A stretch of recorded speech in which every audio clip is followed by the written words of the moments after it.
সেই ঘটনাটি আমাকে যিনি পাঠিয়েছেন তার নাম মোস্তফা। মিরপুর ১৪ থেকে তিনি আমাদের এই ইমেলটি করেছেন। তিনি লিখেছেন যে, আমি বেশ কয়েকটি ঘটনা জানি। ইতোপূর্বে আমি ঘটনা ভুলক্রমে ভৌতিক স্ট্যাটাসে পাঠিয়ে দিয়েছিলাম।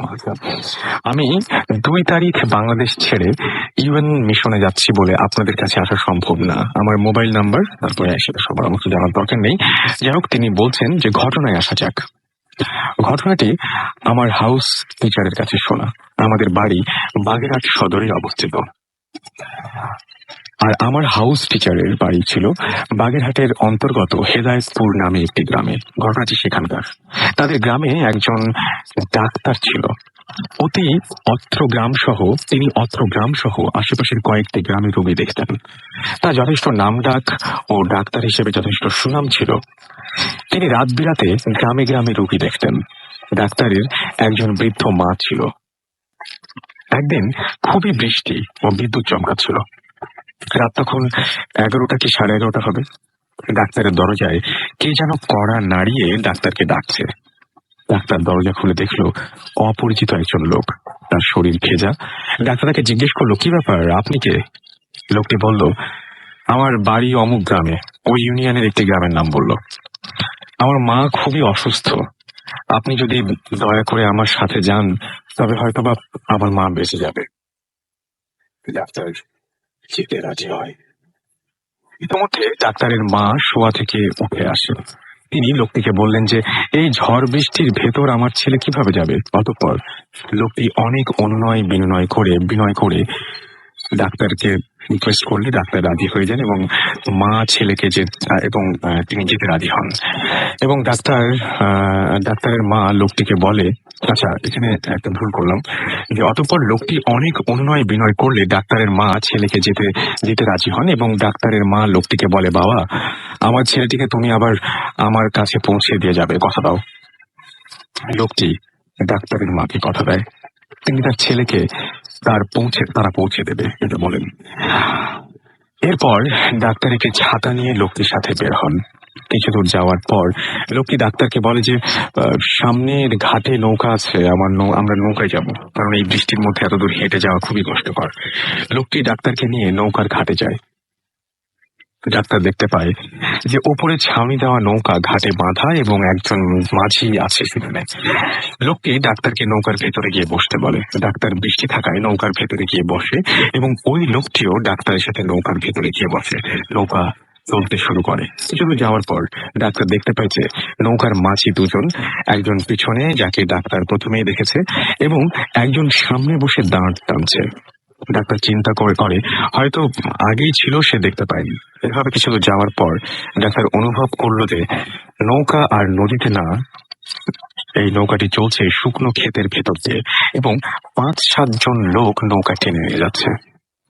এবার ডাক্তার ভয় পায় এবং চুপ করে বসে থাকে। তারপর তার পাশে থাকা লোকটি ডাক্তারকে বলে যে, আপনি ভয় পাবেন না, আমরা আপনার কোনো ক্ষতি করব না। আপনি ঠিকই অনুমান করেছেন, আমরা কেউ মানুষ নই, আমরা জিন। আমার মা সত্যিই খুব অসুস্থ। আপনি আমার মাকে চিকিৎসা করার পর আমি আপনাকে আবার ফিরিয়ে দিয়ে যাব। ইতিমধ্যে নৌকা ঘন জঙ্গলের ভেতর দিয়ে চলতে শুরু করেছে এবং খুবই দ্রুত নৌকা চলছে।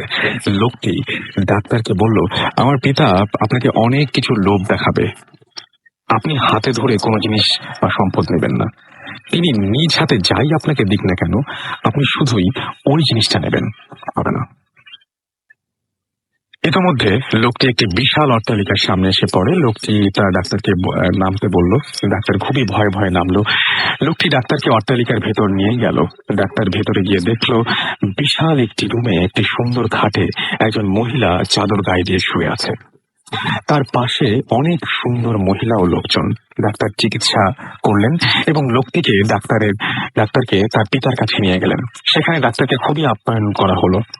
ডাক্তার ভয়ে কোনো কিছু খেতে চাইল না, কিন্তু ডাক্তারের সাথে করে যে লোকটি নিয়ে এসেছিল তিনি ডাক্তারকে অভয় দেবার পরে ভয়ে ডাক্তার অল্প কিছু খেলেন। এরপর ডাক্তারকে লোকের পিতা অনেক টাকা, স্বর্ণ, হীরা, জহরত দেখিয়ে বললেন যে আপনার যা যা দরকার তা আপনি নিয়ে যান। তখন ডাক্তার কোনো কিছুই নিতে চাইলো না। এরপর ডাক্তার বলে যে আমার কিছুই চাই না। তখন লোকটির পিতা তাকে একটি হীরার আংটি দেয় এবং বলে এই আংটিটি বিক্রি করবেন না, আপনার কোনো অভাব থাকবে না। এরপর ডাক্তারকে লোকটি চলে যেতে বলে এবং তাকে আমি তাকে এবং বলে যে আপনাকে পৌঁছে দিই, চলেন আপনাকে পৌঁছে দেই, মানে চলে যেতে বলে এবং ডাক্তারকে সেই লোকটি প্রস্তাব দেয় আর কি, যে চলেন আপনাকে পৌঁছে দেই। ডাক্তার লোকটির সাথে রওনা দেন। তখন লোকটি বলে আপনি পিছন দিকে তাকাবেন না, তাহলে আপনার ক্ষতি হতে পারে। ডাক্তার পিছন দিক থেকে অনেক পরিচিত লোকের ডাক শুনতে পায় এবং অনেক বাঘ ভাল্লুক সহ বিভিন্ন হিংস্র প্রাণী দেখতে পায়। লোকটি তাকে বারবার অভয় দেয়। এক পর্যায়ে ডাক্তার অজ্ঞান হয়ে পড়ে। যখন জ্ঞান ফেরে তখন তিনি দেখেন যে তার মা তার পাশে বসে আছে। তখন ডাক্তার তার মার কাছে শুনতে পায় যে ডাক্তারের মা দরজায় কড়া নাড়ানোর শব্দ পেয়ে খুলে দেখেন ডাক্তার অজ্ঞান হয়ে পড়ে আছে। এরপর থেকে ডাক্তার রাতে কোনো রোগী দেখতে বের হন না এবং দিন দিন তার অনেক ধন সম্পদ বৃদ্ধি পেতে থাকে। এই ছিল ঘটনা। এবং সবচেয়ে বড় কথা হচ্ছে যে আমরা যারা এই ঘটনা পাঠাই তারা ঘটনা পাঠানোর পরে একবার রিভাইজ করা উচিত। রিভিশন না দিলে খুব মুশকিল, আমার খুব কষ্ট হয়ে যায়, রাইট? সো আপনারা যেটাই ঘটনা পাঠাবেন সেটার পরে একটা রিভিশন দেবেন। এনিওয়েজ, আবারও বলি যে শুনছেন সবসময় রেডিও ফুডতেই চলছে ভূত এফএম হন্টেড বাই এয়ারটেল। আর আপনারা যদি SMS পাঠাতে চান তাহলে SMS পাঠাতে পারেন। আপনাদের SMS গুলো সযত্নে সংরক্ষিত থাকবে এবং কিছু কিছু SMS আমি পড়বো। যেমন আমি দেখতেই পাচ্ছি আমাকে বিথি SMS করেছেন এবং SMS করে বলছেন যে আজকে ভূত এফএম তার ভালো লাগছে, আইডিয়াটা চমৎকার।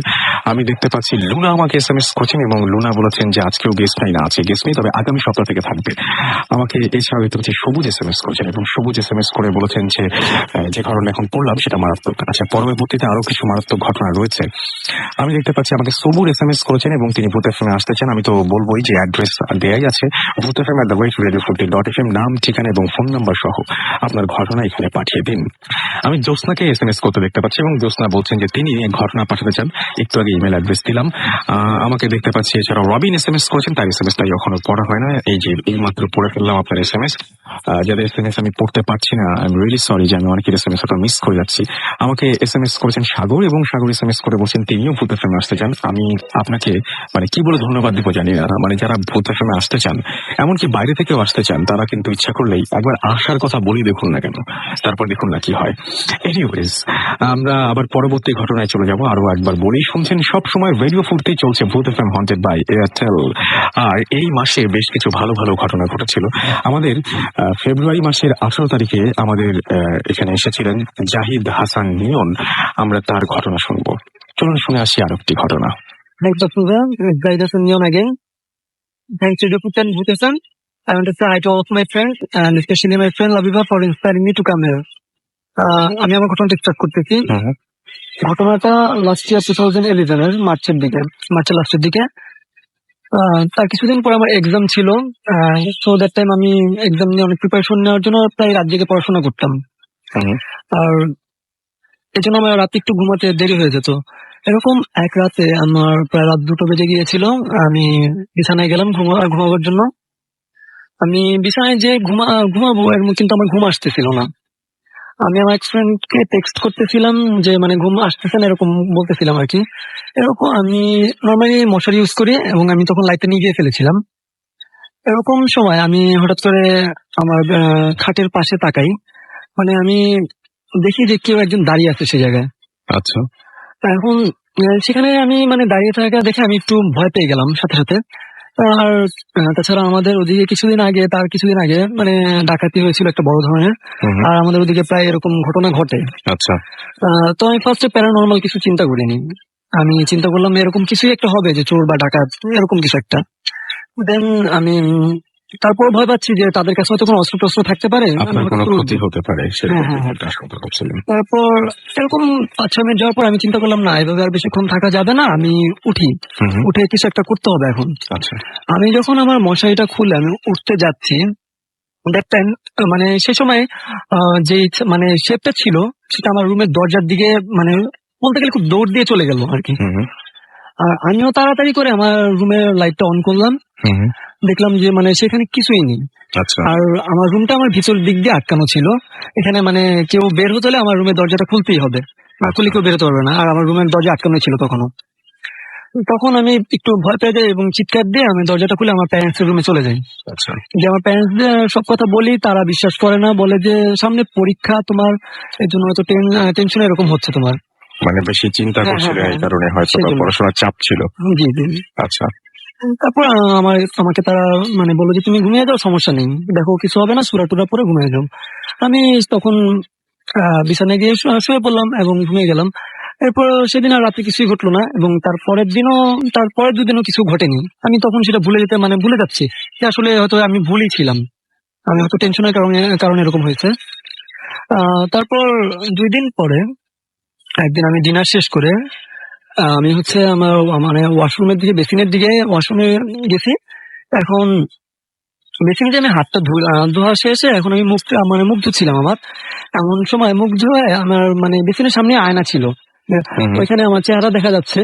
এখন চেহারার সাথে, সাথে পিছনে আমি তাকিয়ে দেখি যে আমার পিছনে ফ্রিজ ছিল আর ওয়াশরুমের লাইট যেহেতু জ্বলছিল, মানে আলোতে বোঝা যাচ্ছিল যে মানে এখানে সবকিছু মোটামুটি ক্লিয়ার দেখা যাচ্ছিল। স্বাভাবিক, আয়নাতে হ্যাঁ, হ্যাঁ, ক্লিয়ার দেখা যাবে এবং হ্যাঁ, যদি আলো থাকে তাহলে অবশ্যই হ্যাঁ, ক্লিয়ার দেখা দেখা যাচ্ছিল। যাবে। আমি দেখি যে আমি মানে প্রায় 6 ফিট 2 or 3 ইঞ্চি হুম, হুম। এরকম লম্বা একটা মেয়ে, বলবো না বিভৎস কোনো চেহারা, আচ্ছা। বাট ফ্যাকাশে টাইপের কোনো একটা মানে একদম ফ্যাকাশে টাইপ, ফ্যাকাশে মত পুরো। তার হচ্ছে চুলগুলো অনেক বড় বড় ছিল। হুম, হুম। আর তার ড্রেসটা আমি কালারটা বুঝতেছিলাম না আসলে সে আচ্ছা। কি কালার ড্রেসটা পরছে। আচ্ছা। মানে সে সম্পূর্ণ আমার দিকে তাকিয়ে ছিল। হুম, হুম। আমি পিছে ঘুরে তাকায় দেখি যে আসলে কিছুই নেই সেই জায়গায়। আমি খুব জোরে চিৎকার করে উঠি এবং সাথে সাথে সেন্সলেস হয়ে পড়ে যাই তখনই। আচ্ছা। তারপর হচ্ছে আমার প্যারেন্টসরা আসে, আমাকে তারা হচ্ছে জ্ঞান আসার পর জিজ্ঞেস করতেছে কি হলো। আমি তাদের কাছে সবকিছু খুলে বললাম যে আসলে এরকম এরকম ঘটছে, সেদিন তো তোমরা বললা যে এরকম আসলে কিছু না, কিন্তু আমি তো আবার দেখলাম জিনিসটা। বলতেছে যে আচ্ছা ঠিক আছে, এটা দেখা যাক কি করা যায়। আমি সেদিন রাতে তাদের সাথেই ঘুমালাম, তাদের রুমেই। পরের দিন আমাদের এক রিলেটিভ, তিনি পরের গেট টাইপের, একটু গ্রামের বাড়ি থেকে আসছেন।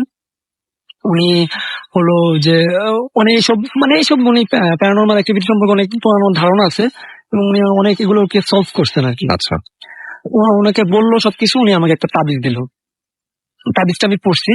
তাবিজটা পড়ার পরে আমার আর কিছু হয় নাই, হুম, হুম। আপাতত এরকম কিছু হয় নাই। বাট 1 সপ্তাহের মতো পরে আমি তাবিজটা একদিন রাত্রে খুলে ঘুমাইছি, আর পড়িনি। খুলে ঘুমাইছি সেদিন রাত্রে মানে হচ্ছে খুলে ঘুমিয়েছে নাকি ভুলে গেছিলেন পড়তে? মানে ভুলে আর কি, আসলে ভুলেই মানে খুলে ঘুমিয়েছিলাম। আচ্ছা। এখন আমার রুমে ডিম লাইট জ্বলতেছিল তখন। হুম, হুম। আমি ফোনে কথা বলতেছিলাম এক ফ্রেন্ডের সাথে। হুম, কথা বলার শেষে আমি ফোনটা রেখে মানে আমি এক কাত হয়ে শুয়েছিলাম। হুম। অন্য কাতে আমি মানে ঘুরছি। জাস্ট ভাইয়া সেখানে মানে কি বলবো, একটা হাত শুধু, আর কি শুধু শুধু। একটা হাত। হ্যাঁ, আচ্ছা। আর সে হাতটা মানে কিরকম, মানে সাপের যে স্কিনটা আছে না, হুম, হুম। এরকম দেখতে আর কি হাতটা। আচ্ছা। এবং সে হাতটা দেখার সাথে সাথে সে হাতটা আমার মানে মুখ চেপে ধরলো, নাক মুখ চেপে ধরলো একেবারে। আমি ডান কাতে উঠেছিলাম, আমি ফার্স্টে বাম হাত দিয়ে আমি ধরি হাতটা। হুম, হুম। আমি মানে পারতেছিলাম না তার সাথে। তখন আমি আমার ডান হাত দিয়েও ধরে মানে কোনো মতে হাতটা সরাই। হাতটা সরানোর পর হাতটা আমার খাটের দিকে নিচের দিকে চলে যায় আর কি। আর আমি সাথে সাথে উঠে খাটের নিচের দিকে তাকাই, বাট আমি কিছুই দেখি নাই তখন আর। আচ্ছা। হ্যাঁ, তখন আর আমি কিছুই দেখলাম না। তারপরে এই জিনিসটা বাসায় আবার বললাম আমি। তারপর আমার আব্বু আম্মু আর একজন বড়, উনি একজন হুজুরের কাছে গেল। ওনার কাছে জিজ্ঞেস করলো। উনি বলল যে মানে আমাদের ফ্যামিলি ব্যাকগ্রাউন্ড সম্পর্কে কিছু কথা বলল। হুম। যে আচ্ছা আপনাদের সাথে কি এরকম কারো কিছু হয়েছিল? আচ্ছা। উনি মানে একটা আসন নাকি জানি বসছিল। সেটা বসার পর উনি মানে এটা আমাদের জিজ্ঞেস করছে আম্মুকে। আচ্ছা। আম্মু বলছে না এরকম তো কিছু হয়নি। বলে একটু চিন্তা করে দেখেন যে আপনার কোনো মানে যারা এরকম মানে ফকির টকির বা এরকম যারা আছে, তাদের কারোর সাথে কি কোনোদিন কোনো ঝগড়া লাগছিল কিনা। কারণ আমাদের এক রিলেটিভ ছিল, ওনার বাসায় একবার এক ফকির আসছিল। আমার মা এটা বিশ্বাস করেনি যে ওনারা এইগুলা আসলে করতে পারে। হুম, হুম। মানে কটু কথা বলছিল হয়তো, হুম, হুম। বলছে যে এগুলো ভুয়া আর কি। এবং ওই মহিলা বলছিল যে আপনার হচ্ছে আমি ক্ষতি করে দেখাবো। আচ্ছা, মানে তখন তার সাথে একটা হ্যাঁ, ঝামেলায় জড়িয়ে গিয়েছিল হ্যাঁ, আরকি। হ্যাঁ, তো মোটামুটি এই তো হচ্ছে ঘটনা হ্যাঁ, এবং তার ফলে যেটা হয়েছে সেটা হচ্ছে আপনি এরকম ভয়ঙ্কর কিছু জি। দৃশ্যের তারপরে হুজুর সম্মুখীন হচ্ছে হচ্ছেন। আমাকে মানে আমার সম্পূর্ণ বাসাটা বন্ধ করে দিচ্ছে। হুম, হুম। এরপর থেকে আর কিছু হয় না। এখন আর কোনো সমস্যা নেই। আর আমি ভাই একটা কথা, যে আমি যখন জিনিসটা দেখছি, ফার্স্ট দিকে আমার প্যারেন্টস বিশ্বাস করতে চায়নি। বাট নেক্সট টাইম যখন আমি তাবিজটা পড়তাম, তখন আমার আব্বুও দেখতো জিনিসটা। তখন আর আমার কাছে আমি দেখতাম না, তখন আমার আব্বু দেখতো। তার মানে আপনার বাবা এখন তো শুনছেন হ্যাঁ, নিশ্চয়ই। হ্যাঁ। সুতরাং তার সঙ্গে এই ঘটনা ঘটেছে। অলরাইট, তো এই ছিল ঘটনা। আসলে অনেক অদ্ভুত ঘটনা ঘটে আমাদের চারপাশে, এবং আমরা অনেক সময় যদি একটু খেয়াল করি তাহলে আসলে খেয়াল করা যায় না। অনেক ঘটনা আমরা স্বাভাবিকভাবে উড়িয়ে দেই, আবার অনেক ঘটনা আমরা অস্বাভাবিক হলেও সেটা ঠিক একটা ঠিক পাত্তা দিতে চাই না, যে না এটা মনে হয় স্বাভাবিকই, আমরা যুক্তি দাঁড় করাই। কিন্তু চারপাশে কিন্তু এরকম অসংখ্য ঘটনা ঘটে, যে ঘটনাগুলো আসলে যদি আপনি একটু ভালোভাবে খেয়াল করেন, আমি বারবার করে একটা কথা বলি যে আপনার চারিদিকে আপনি অসংখ্য মানুষ দেখতে পাচ্ছেন, আপনি বাসে যাচ্ছেন, আপনি ট্রেনে যাচ্ছেন, আপনি যখন দেশের বাইরে কোথাও যাচ্ছেন প্লেনে করে, তখনও আপনি দেখতে পাচ্ছেন যে আপনার চারপাশে প্রচুর মানুষ, মানে চারপাশে আপনার সহযাত্রীরা রয়েছে, আপনার চারপাশে একই সাথে আপনি অফিসে যাচ্ছেন, সাথে অনেকগুলো মানুষ যাচ্ছে একসঙ্গে, কিন্তু তাদের কোনোদিন আপনি কিন্তু গায়ে হাত দিয়ে দেখেন না যে সে আসলে মানুষ নাকি অন্য কিছু। এরকম কোনো কিছু কিন্তু দেখার কথা আমাদের কোনোদিন চিন্তাও আসে না। আসলে কে আমাদের চারপাশে যারা আছে তারা আসলে কি, তাদের পরিচয় কি, তারা কে, এটা কিন্তু আমরা কখনোই জানি না। সুতরাং অদ্ভুত জিনিসপত্র ঘটতেই পারে, অদ্ভুত ঘটনা ঘটতেই পারে আমাদের সাথে। আমি চাই ঘটুক, কারণ ঘটলেই আপনারা আমাকে ঘটনা পাঠাবেন, এবং ঘটনা পাঠালেই ভূত এফএম আরো বহুদিন চলবে। এভাবেই আপনাদেরকে ভয় দিয়ে যেতে পারবো, আরো তৈরি দিয়ে যেতে পারবো। কত সাধনার পথ পেয়েছি আমি, মনে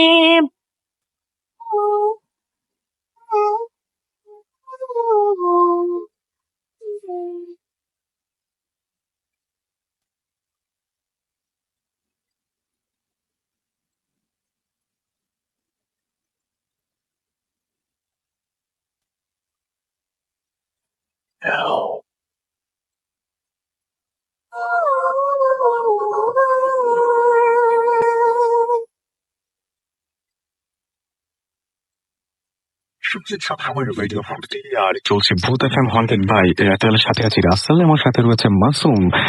এবং একটু আগে যে ঘটনাটা শুনলেন, আমি আশা করবো যে সবার অনেক বেশি ভালো লেগেছে। আমি পরবর্তী ঘটনায় যাব, তবে তার আগে ছোট্ট একটা বিরতি।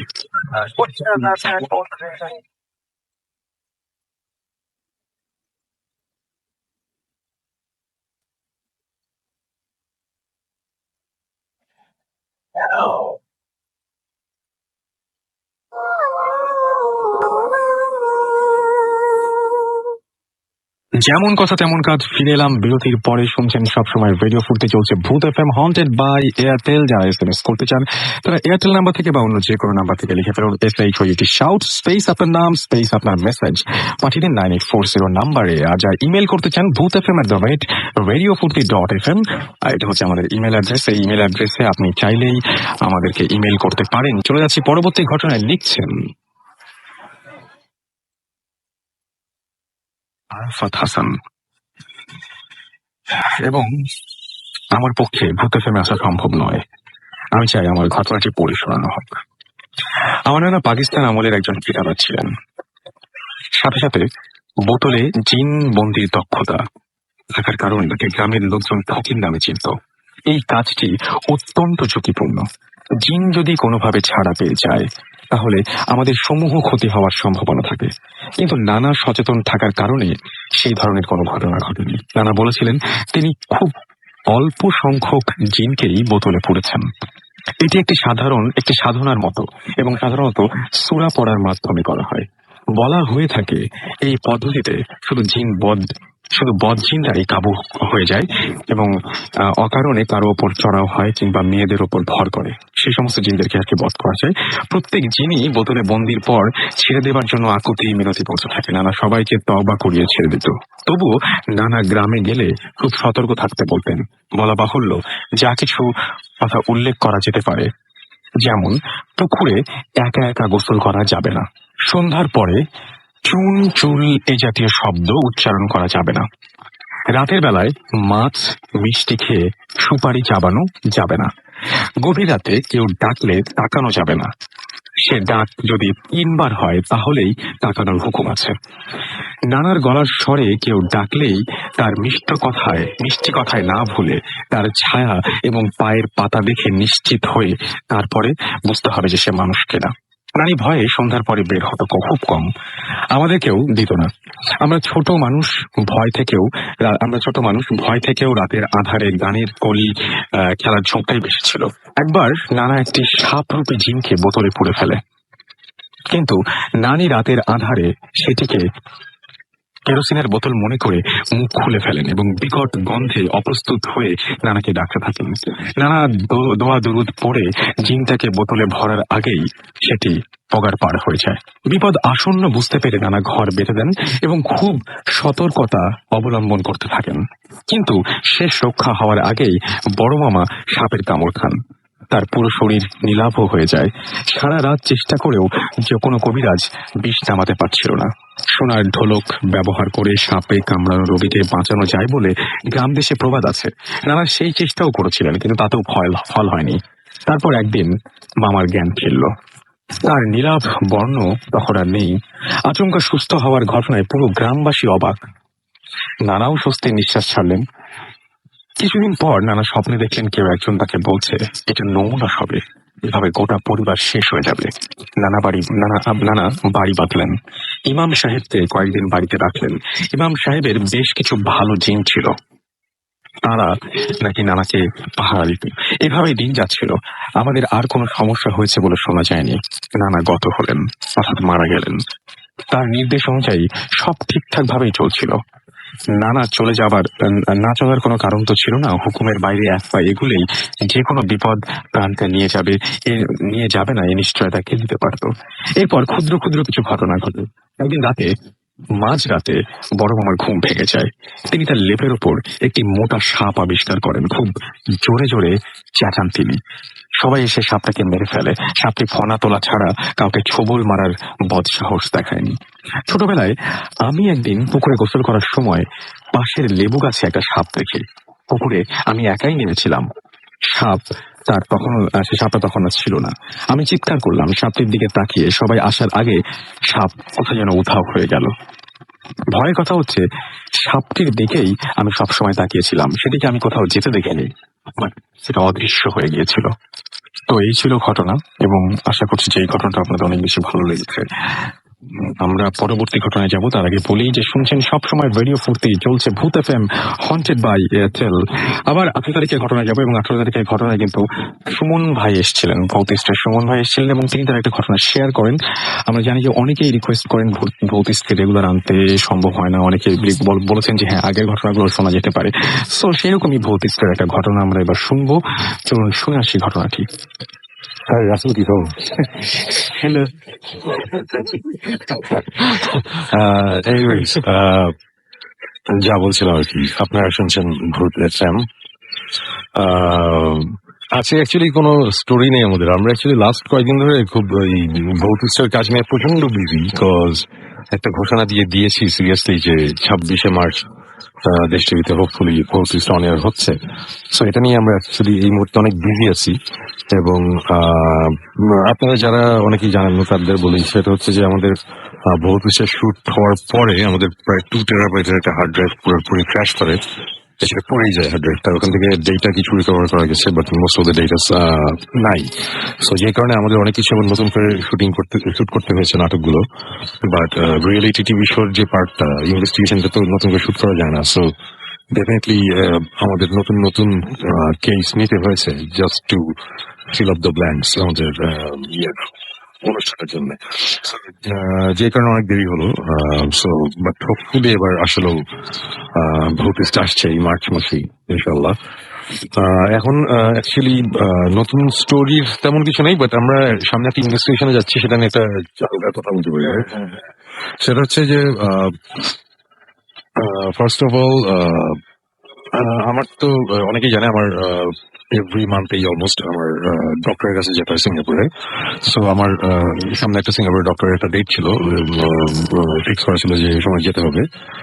সো তখন এদিক দিয়ে হঠাৎ করে একদিন জিব্রান এসে আমাদের একটা নিউজ দিল যে মালয়েশিয়াতে কুয়ালালামপুরের কাছে বিচের পাশে, এটা কুয়ালালামপুর টাউনের পাশে সাইবুজার পড়ছে, ওরকম করে একটা জায়গা, আমি এক্সাক্ট লোকেশনটা জানি না, জায়গাটা চিনি আর কি। সো ওখানে নাকি একটা রিসর্ট আছে। রিসর্টটা হচ্ছে ছোট ছোট অনেকগুলো কটেজ টাইপের আর কি, ভিলা টাইপের আর কি। হ্যাঁ, সো বিচের পাশে সবগুলো সেপারেট, মানে একটার সাথে আরেকটা কানেক্টেড কাছাকাছি আর কি, বাট কানেক্টেড আর কি, মানে এক বিল্ডিং এর সেপারেট কটেজেস আর কি। হ্যাঁ, সো ওখানে স্পেসিফিক একটা কটেজ আছে যেটা নিয়ে মানে ভয়ঙ্কর সব কাহিনী, মানে ভয়ঙ্কর সব কাহিনী। আমরা জিব্রান এসে কিছু নিউজ দিল, তারপরে আমরা খোঁজ খবর নিলাম, নেওয়ার পর বের হলো যে অ্যাপারেন্টলি একটা কটেজের মধ্যে একটা সুইসাইড হয়। যে কটেজে সুইসাইড হয় ওই জায়গাতে নাকি অনেক আগে খুন হয়েছিল আর কি। আচ্ছা, মানে তখন ওই কটেজটা হয়নি, এটা অনেক আগের কথা। তখন ওই ব্লিচের ওই সেটটা খারাপ ছিল, সো অনেকটা এরকম যে মানুষজনকে ওখানে হয় না খুন করে মানে বডি ফেলে রেখে চলে যাওয়া হতো। তার মানে একটু দূরে এই কারণে হয়তো সুবিধা, এরকম এরকম কোন একটা ব্যাপার আছে। তো তারপরে ওখানে ইয়েটা হয়, হোটেলটা হয়, রিসোর্টটা হয়, হওয়ার পরে ওই কোন একটা কটেজের মধ্যে একটা সুইসাইডও হয়। আচ্ছা, এবং তারপর থেকে অ্যাপারেন্টলি মানুষজন নাকি ওখানে থাকতে পারে না ওই স্পেসিফিক ওই ভিলাটাতে। ওখানে থাকলে নাকি রাতে ভয়ঙ্কর সব পোল্টারগাইস্ট অ্যাক্টিভিটি হয় আর অনেক কিছু হয়। সো জিনিসটা বেশ ইন্টারেস্টিং লাগলো আমাদের কাছে। সো তারপরে এখন জিব্রান এখন কাজ করছে এডিটিং এ, জিব্রান বেশ দৌড়ে পড়েছে, আরো কিছু কাজ আছে তার পার্সোনাল, সো সে যেতে পারবে না, বাট সাকিব যাচ্ছে। সো আমাদের এখন ব্যাপারটা যে আমরা অ্যাকচুয়ালি সিঙ্গাপুরে যাচ্ছি, সিঙ্গাপুরে ইনফ্যাক্ট জুডাস প্রিস্টের কনসার্টও আছে। তো আমরা জুডাস প্রিস্টের কনসার্টও দেখবো, আমার ডাক্তারের কাছে ছাড়বো, তারপরে ফেরার সময় আমরা অ্যাকচুয়ালি মালয়েশিয়া করে ফিরছি দুজন। তার মানে আপনি এবং হ্যাঁ আমরা দুজন যাচ্ছি। সো ইকুইপমেন্ট নিয়েই যাচ্ছি, একটা ইনভেস্টিগেশন ইয়েতেই যাচ্ছে। আচ্ছা, সো দেখা যাক কি হয় ওখানে। আমরা ক্যামেরা ট্যামেরা সবকিছু থাকছে, এভরিথিং আমরা নিয়ে যাচ্ছি সবকিছু। ইন্টারেস্টিং ব্যাপারটা হচ্ছে যে it's a very popular resort. এটা নেটে আমরা মানে গিয়ে যদি কিছু পাই তাহলে আমরা এটা ফলো করে বলবো, যেহেতু এটা বাংলাদেশ না, আমরা যা খুশি বলতে পারি। So it's a very popular resort. It's a very 5-star or 4-star resort. 5-star resort. But beautiful again. It's just brilliant. And ওই যেখানে সুইসাইডটা হয়েছিল বা আগে যে এরা খুন হতো, ওটা not that মানে গেস্ট থাকলেই ঝামেলা হয়। আচ্ছা, এরকম না, বাট ওরা যেটা করে ওরা পারতে ওই জায়গাটা এখন আর ভাড়া দেয় না। মানে ওই স্পেসিফিক ওই কটেজটা তারা অ্যাকচুয়ালি ভাড়া দেয় না, মানে আনলেস আছে না, আনলেস সবগুলো ফিল্ড আপ মানে আছে না রাশ এই তখন ওরা ভাড়া দেয়। সো ভাড়া দিলেই মাঝে মধ্যে ইনসিডেন্ট হয়, আবার মাঝে মধ্যে হয় না। এমন না যে যেই থাকে তার ইনসিডেন্ট এরকম। আচ্ছা, ইনফ্যাক্ট আমরা একজনের সাথে কথা বলছি যে ওখানে 3 বার গিয়ে থাকছে। সো ওর প্রথম 2 বার কিছুই হয় নাই, থার্ড টাইম হালকা কিছু একটা হয়েছে। মানে খুব ভয়ঙ্কর কিছু হয় নাই, বাট কনফিউশন আছে যে এখানে না কিছু হয়েছে। সো কি ধরনের হয় একটু বলা যাবে? ওগুলো আমরা এসে আচ্ছা আমরা যেটা মজা হয়েছে, প্রথমে আমরা সুমন ভাই ওই স্পেসিফিক রুমটা অর্ডার দিচ্ছে আর কি, বুঝছো? আচ্ছা, প্রথমে ইন্টারনেট বুকিং দিচ্ছে, বুকিং রিজেক্টেড গেছে। আচ্ছা, স্বাভাবিক, মানে ওরা দিতে চায় না।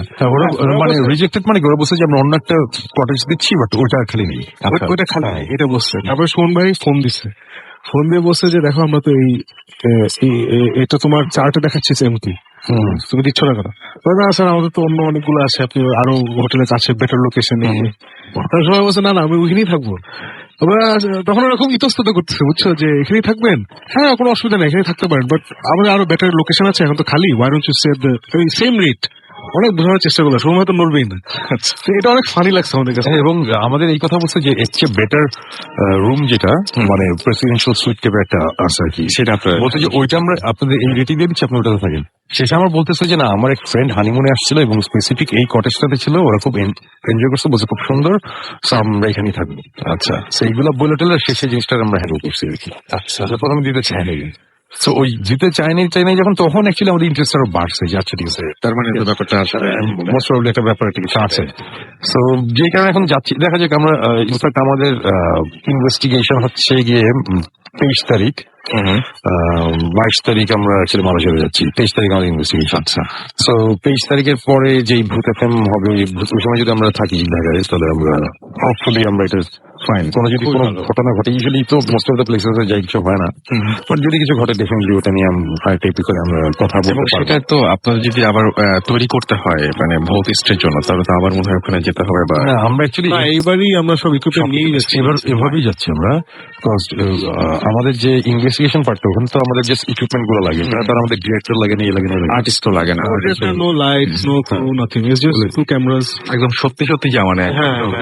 সো এটা ওইভাবেই প্রিপেয়ার্ড হয়ে যাচ্ছি, গিয়ে আমরা ওভাবে ইয়ে করবো যদি কিছু হয়। মানে দুইজন মিলে হ্যাঁ, মানে এর আগে এরকমও তো হয়েছে, দুইজন আমরা আরো জায়গায় গেছি, অথবা একজন আমি একাও গেছি। সো ওইসব নিয়ে আর চিন্তা করার এখন আর টাইম নেই, মানে অনেক তো হলো 3 বছর ধরে তো আমি ফ্র্যাঙ্কলি বিদেশ যাচ্ছি একটা জায়গায়, ওখানে যে হবে আমি প্রথম থেকে সময় বলছি যে ওখানে কিছু হবে না, it's probably West of time. But that's সময় বলছে ওয়েস্ট অফ টাইম হলে কি হয়েছে, রিসোর্টে থাকলাম। আচ্ছা এক রাত করলাম সেটাই অন্য মানে সবচেয়ে মজার আর ওয়ার্স্ট কেস part-টাই- সিনারিও আমরা একটা ভৌত স্টোন হলিডে একটা এক্সপেক্ট করবো আর কি। সবচেয়ে মজার পার্টটা এটা যে ওই যে যেটা শুনেছেন, শোনার পরে ওরা ওটা দিতে চায় না, মানে এমটি একটা জায়গা না দিতে চাওয়ার কোনো কারণ নাই। এটা এরকম না যে ভিআইপি দের জন্য, তাও না। না না, তারপরও ওরা আবার মানে ডাইরেক্টলি না করছে না, এটা না করে না আবার But অন্যান্য option দিচ্ছে। হ্যাঁ, আসলে এখন সব খালি আছে, we can give you a better room, এই both কিছু। আমরা তখন না, what's wrong with that room? No, there's nothing wrong with that room. তখন আবার সফল। ওরা একটু সময় ইন বিটুইন আছে। তো এনিওয়েজ ওইখানে আমরা যাচ্ছি, এখন দেখা যাক মানে কি হয়। আর আরেকটা জিনিস হচ্ছে, এর আগেও ভৌতিকটা আসতে চাইছিলাম, আসতে পারিনি। যারা জানে না তাদের জন্য বলি, সেটা হচ্ছে আমাদের খুব ক্লোজ দুটো ফ্রেন্ডের বিয়ে ছিল কক্সবাজারে। সো অ্যাকচুয়ালি আমি সাকিব আর জিবরান তিনজনই স্টার্ট করেছিলাম কক্সবাজার যাওয়ার জন্য। সো আমরা যাওয়ার পথে ওই ইউজুয়ালি যে জিনিসটা আমাদের হয় আর কি, সো সাকিব সবসময় গাড়িতে পিছনে বসে, সে সামনের সিটে বসতে চায় না। জিবরান সামনের সিটে বসে, আমি গাড়ি চালাই, এরকম একটা জিনিস হয়। তো সাকিব ওই দিন কোন একটা কারণে বলতেছে যে আমি সামনে বসবো, তো সাকিব সামনে বসছে, আমি চালাচ্ছি, পিছনে জিবরান। সো জিবরান আবার পিছনে বসে মাঝে মাঝে বমি পায়, সো এই ধরনের আবার কিছু প্রবলেম আছে। হ্যাঁ, জীবন পিছিয়ে বসতে চায় না, না সে তোর বলছে- বমি করবো। আমি বলছি কর, অসুবিধা নেই, আমরা গাড়ি থামাবো, তুই বড় করে। হ্যাঁ, আমি কেন বলছি ওটাও করছি আমি, গাড়ি থামাইছি, হ্যাঁ, বমি ওর বমি লাগছে। করছে। ও থামা এইগুলো হয়েছে। তা ইউজুয়ালি টাইপের জিনিসপত্র হয়। তা for some unknown reason Shakib বলতেছে যে জীবন তুই সিট বেল্ট বেঁধে নেই, তো জীবন বলছে আমি তো পিছনে আছি। বলছে, না পিছনে থাকলে সিট বেল্ট বেঁধে নেই, তাহলে ভালো। না, আমি সবসময় পিছিয়ে বসলে আমি সিট বেল্ট বাঁধি, not for safety reasons. Phone ভাই যেভাবে প্রাডো চালায়, মানে এটা ফল গাই টাইপের, বুঝছো? সারাক্ষণ একটা অ্যাকশনের মধ্যে থাকে, সো সিট বেল্ট বাঁধা থাকলে ইটস ইজি টু সিট, আচ্ছা আরাম করে বসা যায়। সো এরকম একটা ব্যাপার। সো যাওয়ার পথে যাচ্ছি, এবং আমার আবার একটা অভ্যাস আছে, সেটা হচ্ছে যে লং ড্রাইভে গেলে আমি কোথা থেকে গাড়ি নিয়ে স্টার্ট করলে আমি একটা সুরা পড়ি, এটা আমার আচ্ছা অভ্যেস ছোটবেলা থেকে। সো আমার কোন একটা কারণে আমার একটু ইয়ে লাগছিল, আমি বারবার মানে যখনই আমি গাড়ি থামাইছি, তেল নিতে গেলে গাড়ি থামলেও তখন আমি আবার সুরা পড়ি, পুরো আবার গাড়ি স্টার্ট করি, এভাবে যাচ্ছি আমরা। সো আমরা তখন কক্সবাজার থেকে প্রায় 65 কিলোমিটার আগে। আচ্ছা, ওরকম একটা আগে একটা সময় গাড়ি চলছে, এভরিথিং ইজ ফাইন। সো গাড়ি নিয়ে আমি আগে গাড়ি তখন 110 কিলোমিটার পার আওয়ার বা এরকম একটা কিছুটা আছে আর কি। মানে আসতেই চলছে তখন 100 ইজ নট আসতে, আবার জোর, মানে আমি 140 তে চালাই, 100 হাইওয়ে খালি থাকলে 100 100 ইজ ফাইন। তো ওরকম একটা হাইওয়ে এবং খালি যাচ্ছি, যেতে যেতে হঠাৎ করে আমি দেখলাম যে আমার রাস্তার ডান দিকে কিছু দোকান, তখন হচ্ছে অনেক সকাল, মানে তখন আর সবাই ঘুম থেকে উঠে নাই, বা আচ্ছা, মানে দোকানগুলো খোলে নাই বা- খুলে নেই আর কি। সো একটা কয়েকটা দোকান আছে, তারপরে চায়ের দোকান, টঙের দোকান টাইপের, ওইটার সামনে একটা লোক দাঁড়ায় আছে, এবং আমি লোকটার দিকে তাকিয়েছি, আমার কাছে একটু উইয়ার্ড লাগছিল, লোকটা খুব কটমট করে আমার দিকে তাকিয়েছে, মানে কোনো কারণ নেই, মানে তার হাত মানে খুব স্ট্রেইট ভাবে আমার দিকে কটমট করে তাকিয়েছে। এবং আমি রাস্তাটা, আমি যখন ওকে ক্রস করছি, আমার বেশ মাথার মধ্যে আসছে, এবং আমি ওর দিকে তাকিয়েছিলাম, আমাকে ক্রস করার সময় ওর দিকে তাকায় তাকিয়ে আমি রাস্তাটা ক্রস করছি। But it was kind of weird এটা আমি। এবং তার কতক্ষণ, তার কয়েক সেকেন্ড পরে ঠাক করে একটা শব্দ হয় গাড়ির নিচে, কাজের নিচে একটা কিছু বাড়ি খেয়েছে, এটাও একটা ইস্যু। সো আমি ওটা ইগনোর করি। মাঝে মধ্যে হয় কি, হাইওয়ে দিয়ে যাওয়ার সময় যে ইট ছিটকে এসে ওই যে চাকার তলে পড়লে ওইটা আবার নিচে বাড়ি খেয়ে, হ্যাঁ বাড়ি বাড়ি খেয়ে যাবে, ওইটা আওয়াজ হয়। তো আমি ওইটা একটা আওয়াজ মনে করেছি যে আচ্ছা এটা কিছু না। তার কোথাও 1-1.5 মিনিট পরে একটা টার্ন, সো যেহেতু বাম দিকে টার্ন নিবে রাস্তা, সো আমি তখন যেটা করলাম, গাড়ি স্পিড কমালাম স্বাভাবিকভাবে, এখন স্পিড কমাতে হবে, বিকজ 100-এ আমি তো টার্ন নিলে প্রবলেম। সো আমি ব্রেকে যখন চাপ দিলাম, আমি বুঝলাম যে আমার গাড়ি পুরোপুরি ডেড, আমার ব্রেক কাজ হচ্ছে না, এবং লিটারেলি ব্রেক কোন রকম কাজই করে নাই, এবং ওই স্পিডে আমার বাম দিকে টার্ন করতেছে গাড়িটা পুরো। সকালবেলা কুয়াশা, কুয়াশার চেয়ে যে মাটিতে ভেজা, রাস্তা তখন ভেজা, রাইট? সো 100-এর উপরে, এবং ওই অবস্থাতে আমি ব্রেকের মধ্যে মোটামুটি দাঁড়ায় আছি, কিন্তু ব্রেক করতেছে না। এবং তার মধ্যে শার্প একটা লেফটে টার্ন নিতে হয়েছে আমার। টার্নের সময় গাড়ির কন্ট্রোল হয়ে গেছে পুরোপুরি, এবং মানে এটা মানে ব্যাপারটা ছিল এরকম যে একদম আমার গাড়িটা পুরোপুরি ডেড। মানে গাড়ির কোনো কন্ট্রোল আমার হাতে নাই একদম। গাড়ি একবার লেফটে যাচ্ছে, আমরা ডাইনা যাচ্ছে, এরকম কিছুক্ষণ হচ্ছে। তো এরকম হওয়ার সময় সাকিব তখন প্রায় ঘুমাই গেছিল। তো সাকিবের হঠাৎ করে ঘুম ভাঙছে, ভেঙে দেখে যে গাড়ি খালি ডাইনে বাজে যাচ্ছে, এবং আমি কন্ট্রোলে রাখার চেষ্টা করছি, আর আমি মুখ দিয়ে খালি বলতেছি ও শিট, এইগুলো বলতেছে কি স্ল্যাং আসতেছে, কন্ট্রোলে রাখতে পারছে না গাড়ি। মানে ইট ওয়াজ ভেরি উইয়ার্ড। এবং এত জোরে একটা গাড়ি যাচ্ছে, কোনো ব্রেক কাজ করতেছে না, মানে খুব অসহায় লাগে। আমি ঘুমাইছিলাম, মানে আমি জাস্ট সারা রাত কুয়াশা ছিল, সো টেনশনে আমি ঘুমাইনি। তো তখন সকাল হচ্ছে, আলো আসছে, কুয়াশা কমতেছে, তো ওই সুখে ভালো যা চোখটা বন্ধ করি। তখন হঠাৎ আমি ফিল করলাম যে গাড়িটা একবারে শার্পলি বায়ে ডানে করতে। সো ওটা আমার কাছে তখন মানে ঘুমের মধ্যে মনে হচ্ছে যেটা আনন্যাচারাল। চোখ খুললাম, খুলে দেখি যে গাড়ি একবার লেফটে গিয়ে রাইটে গেল, এবং রাইটে যাওয়ার পরে মিডল অফ দ্য হাইওয়ে দেখে যে একটা সিএনজি আমাদের দিকে আসছে। আচ্ছা, পুরো রাস্তা খালি, কোনো মানুষজন নেই। আচ্ছা, তো আমার যেটা হয়েছে, আমি এক্স্যাক্টলি 1 বছর আগে I went to Cox's Bazar driving my own car, and I did something really stupid. I fell asleep. আচ্ছা, While driving, I fell asleep. Just 14 kilometre আগে কক্সবাজারে I fell asleep. গাড়ি রাস্তা থেকে মাটিতে পড়ে I had a bad accident, very bad accident. আমার সাথে আমার ফ্রেন্ড এন্ড কলিগ ছিল, হি ওয়াজ হার্ট, 3 মাস হসপিটালে পিঠের ব্যথা এসে। ফর্চুনেটলি মানে সিরিয়াস, ওইরকম সিরিয়াস ইঞ্জুরি হয়নি, he got better and everything. আমার মাশাআল্লাহ কিছুই হয়নি, গাড়ি ধ্বংস হয়ে গেছিল, মানে আল্লাহ জাস্ট বাঁচাই দিছিল আর কি। So, ওইটার পরে আমি আর কক্সবাজার যাইনি। This was the first time. ওইটার পরে আমি কক্সবাজার যাই। তারপরে আবার ঘুমিয়ে গেছি সকালে, আবার ঘুম থেকে উঠে গাড়ি আউট অফ কন্ট্রোল। আচ্ছা, আমার না পুরো ডেড, এন্ড আমি তো সময়ের দিকে তাকাই নাই। সো আমি ঘুম থেকে উঠে আমার তো ফ্ল্যাশব্যাক হয়েছে। So, আমি ভাবছি সময় ঘুমিয়ে গেছে, কিন্তু যেটা কখনোই হওয়ার কথা না। মানে সারা জীবন ওনার সাথে বাইরে চালাইছি সকালটা, he never falls asleep। But তখন যেটা হয়, ইনস্ট্যান্টেনিয়াসলি আমি ভাবছি সময় ঘুমিয়ে গেছে, এন্ড চোখ খুলে দেখি যে আমরা ডাইরেক্টলি একটা সিএনজির দিকে দেখতেছি। আচ্ছা, সিএনজি আসতেছে, and I thought he was asleep। So আমি ধাম করে আমার ডান হাত দিয়ে স্টিয়ারিংটা বাম দিকে ঘুরেছি।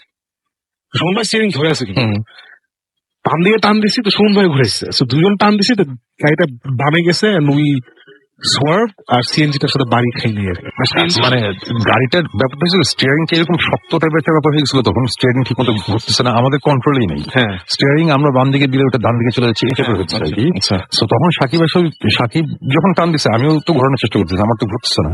সাকিব আর আমি দুজন মিলে যখন বাম দিকে ঘুরেছি, তখন স্টিয়ারিং ঘুরছে, নাহলে ঘুরতো না। সাকিবের তখন ঘুম না ভাঙলে সমস্যা ছিল আর কি। আচ্ছা, হয়তো সিএনজির সাথে হেড টু একটা কমিশন হয়েছে আমাদের। ওকে, এনিওয়েজ সিএনজিটা বেঁচে যায়, বাট আমরা যখন বাইরে যাওয়ার পরে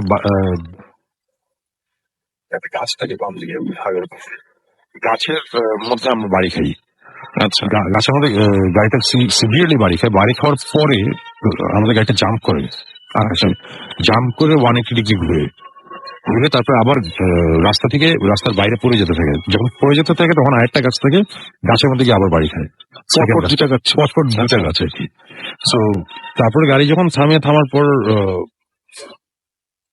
আলটিমেটলি যেটা হয়েছে যে আমাদের কারো তেমন কিছু হয় নাই। আমার বুড়ি বাড়ি খেয়েছিল, যে ঘাড়ে একটা হাত কাটছে, মানে টুকটাক ব্যথা পাইছে আর কি।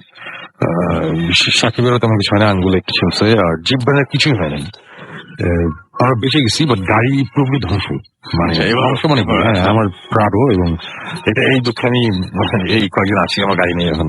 আচ্ছা, এই আলটিমেটলি যেটা হয়েছে যে আমরা বেঁচে গেছি, বাট আমাদের গাড়ির ছবি যদি কেউ দেখে, আমার ফেসবুকে অনেক ফেসবুক ফ্রেন্ড আছে, তারা অলরেডি দেখছে আমার গাড়ির কি অবস্থা। এটা ভয়াবহ, এবং আল্লাহ জাস্ট আমাদের বাঁচাই দিচ্ছে আর কি। জাস্ট মানে কিভাবে বাঁচি জানি না, বাট বেঁচে গেছি।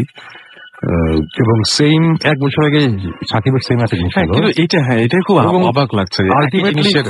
আলটিমেটলি যেটা হচ্ছে যে আমরা গাড়ি ছাড়ার পরে আমি আমার অফিসে কল দিচ্ছি, আমার এজেন্ট আসছে, এসে এই গাড়ি নেওয়ার ব্যবস্থা করছে, আরেকটা গাড়ি এনে দিচ্ছে। আমরা ওটা নিয়ে আমরা তখনও চিন্তা করছি আমরা কক্সবাজার যাবো, আমাদের ফ্রেন্ডের বিয়া, ওখানে আমরা যাবো, এবং ওই দিনই বিয়ে। আচ্ছা, এবং মানে আমাদের দুই ফ্রেন্ডের বিয়ে, মানে এক ফ্রেন্ড আর এক ফ্রেন্ডকে বিয়ে করছে, সেরকম একটা ব্যাপার আর কি।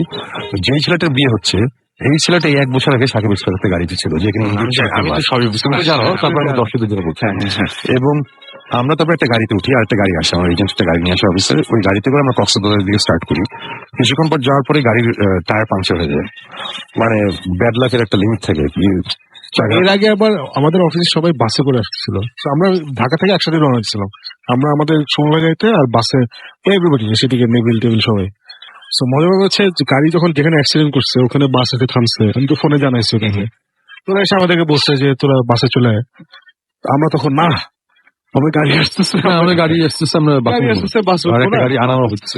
গাড়ি আনানো হচ্ছে, তো আমরা গাড়ি করে চলে যাবো। তো এরপরে আমাদের কি হলো, গাড়ির চাকা পাংচার। গাড়ির চাকা পাংচার এবং গাড়ি থামলো, থামার পরে আমরা এটা আবার হাসি হচ্ছে কপাল, মানে এরপরে তো গাড়ির চাকা ঠিক করা হলো, গাড়ি করে উঠলাম, উঠে এবং যাচ্ছি, যেতে যেতে তখন কক্সবাজার থেকে 12 কিলোমিটার দূরে হঠাৎ করে একটা সময় গাড়ির চাকা আবার পাংচার হয়ে গেল। আবার যে চাকাটা রিপ্লেস করছে ওটাই পাংচার হয়েছে। ওটাই পাংচার হয়েছে। এবং চাকাটা পাংচার হওয়ার পরে সাকিব গাড়ি থেকে নেমে বলে কি যে শোন ভাই, এটা কি? আর আমি কি, দিস দ্য এক্সাক্ট প্লেস যেখানে আমি 1 বছর আগে অ্যাক্সিডেন্ট করছিলাম। এবার আমরা তাকে রেখে আসলো তাই ঠিক যেইখানে exact same place, spot where my car left the road, মাটিতে নেমে গাছটা ভেঙে গেছে, ঠিক ওইখানে আমাদের গাড়িটা থামছে। এবং আমরা কিন্তু বলতেছি না যে ওই এরিয়াতে, ওই এরিয়া না, এক্স্যাক্টলি ওই জায়গাটায়, এখানে আমার গাড়ি লামসের রাস্তা থেকে ওইখানেই ওটা থামছে আর কি। আমি তখন ওদেরকে দেখাইছি যে এই গাছে বাড়ি খেয়েছে, এখানে গিয়ে থামছে। ইট ওয়াজ কাইন্ড অফ উইয়ার্ড। আমি কোইন্সিডেন্স আমি একদমই বিলিভ করি না, এটা সাকিব জানে, আমি কখনই বলি না যে কোইন্সিডেন্স। আলটিমেটলি যেটা হচ্ছে যে আমরা ওইখানে ছিলাম বেশ কিছুক্ষণ, গাড়িটা ঠিক হয় না, তারপরে আলটিমেটলি ইরেশকে কল দিলাম। ইরেশ তখন ইরেশের কল দিই, হ্যাঁ ইরেশের কল দিইনি, আমরা নেভিলকে ফোন দিছি। নেভিল হচ্ছে আমার ফ্রেন্ডের কলিগ, নেভিলকে ফোন দিছি। নেভিল কল ইরেশের ড্রাইভার, ইরেশ কিন্তু জানে না। ড্রাইভারকে ফোন দিচ্ছে, ড্রাইভার আমার সাথে কথা বলছে। ইরেশের গাড়ি এসে আমাদেরকে নিয়ে স্ট্রেট কক্সবাজার হসপিটাল সুমন ভাইকে হসপিটালে দেখাইছি। সুমন ভাইকে হসপিটালে তোরা আকশে চাপ পেল আর কি, সবাই ছবি তুলতে ব্যস্ত। কিসের ট্রিটমেন্ট? হ্যাঁ ছবি তুলে আমার ছবি বলে যে ভাই আমি শার্ট খোলা, ভাই আমার খালি গায়ে ছবি তুলবেন, আমি শার্টটা পরে নিচ্ছি, মানে এইটা অবস্থা। এনিওয়ে এটা অন্য কাহিনী। এগুলা হয়ে তারপরে ফাইনালি আমরা হোটেলে গেলাম, গিয়ে গাড়িটাই ছাড়লাম। তো ইরেশ হোটেলে আমরা যাচ্ছি, যখন গিয়ে আমরা ডিসাইড করছি যে হোটেলে ব্যাগ রেখে আমরা খেতে যাবো। খেতে যাচ্ছি তখন ইরেশের দেখা হচ্ছে। ইরেশ এসে আমাদের কি জানি বলার জন্য প্রিপেয়ার হচ্ছে। আমি দোস্ত এখন টাইম নেই, খেতে যাচ্ছি, আসে কথা হবে। তো ও খুব খেপছে এইভাবে ওকে ইয়ে করলাম কেন। তবে সে গিয়ে আমার অন্যান্য ফ্রেন্ডদেরকে বলছে যে হ্যাঁ রকস্টার গুলো আসছে, কি মুড এক একজনের।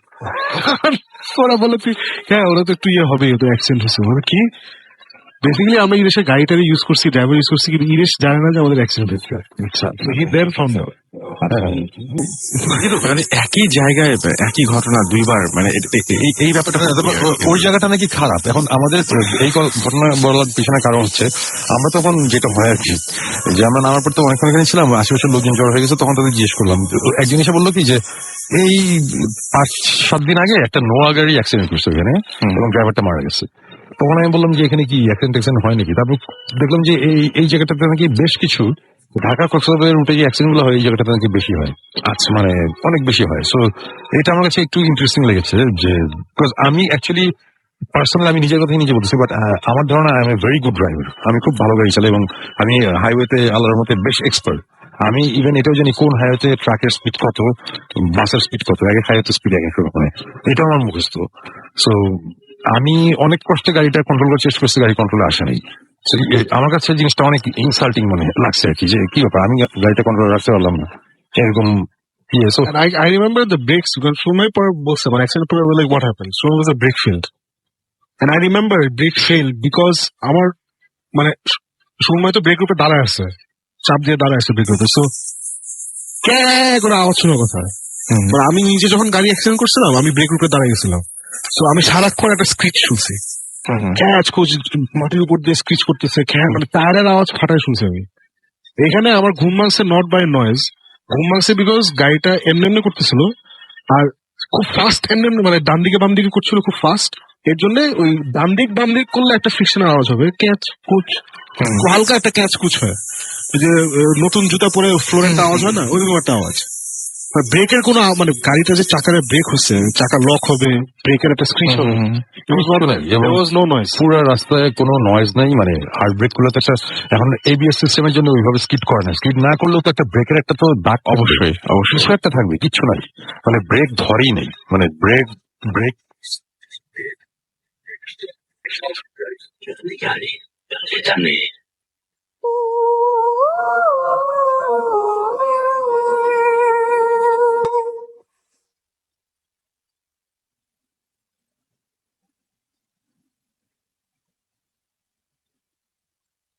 আশা করি যে ঘটনাটা শুনলেন সেই ঘটনাটা আপনাদের অনেক ভালো লেগেছে। শুনছেন সবসময় রেডিও 4 চলছে ভূত এফএম হন্টেড বাই এয়ারটেল। পরবর্তী ঘটনায় যাওয়ার আগে ছোট্ট একটা বিরতি।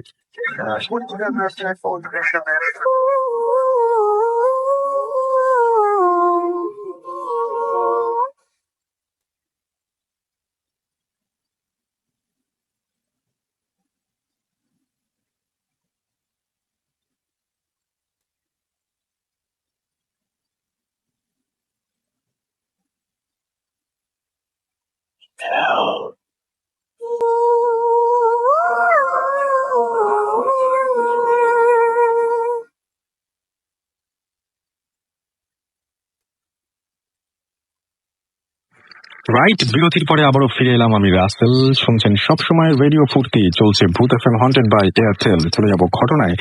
এই মুহূর্তে যে ঘটনাটি আমার সামনে রয়েছে সেটা তিনি লিখছেন যে আমি মিহির ফ্রম ইন্ডিয়া। বাংলাদেশ আমার ভীষণ প্রিয়, ভীষণ ভালোবাসি বাংলাদেশকে। বাংলাদেশের প্রতি আমার এত টান কেন আমি জানি না। ঠিক আছে, একবার ঠিক বাংলাদেশ যাবো। যাই হোক, তোমাদের ভূত এফএম এর স্টোরি গুলো বেশ ভালো লাগে। আমাদের এখানেও ভূত এফএম ধরে না, তাই আমরা মানে নেট থেকে শুনি এবং একা স্টোরি গুলো শুনি, খুব ভয় লাগে, বেশ মজা পাই, এক কথায় ফাটাফাটি লাগে।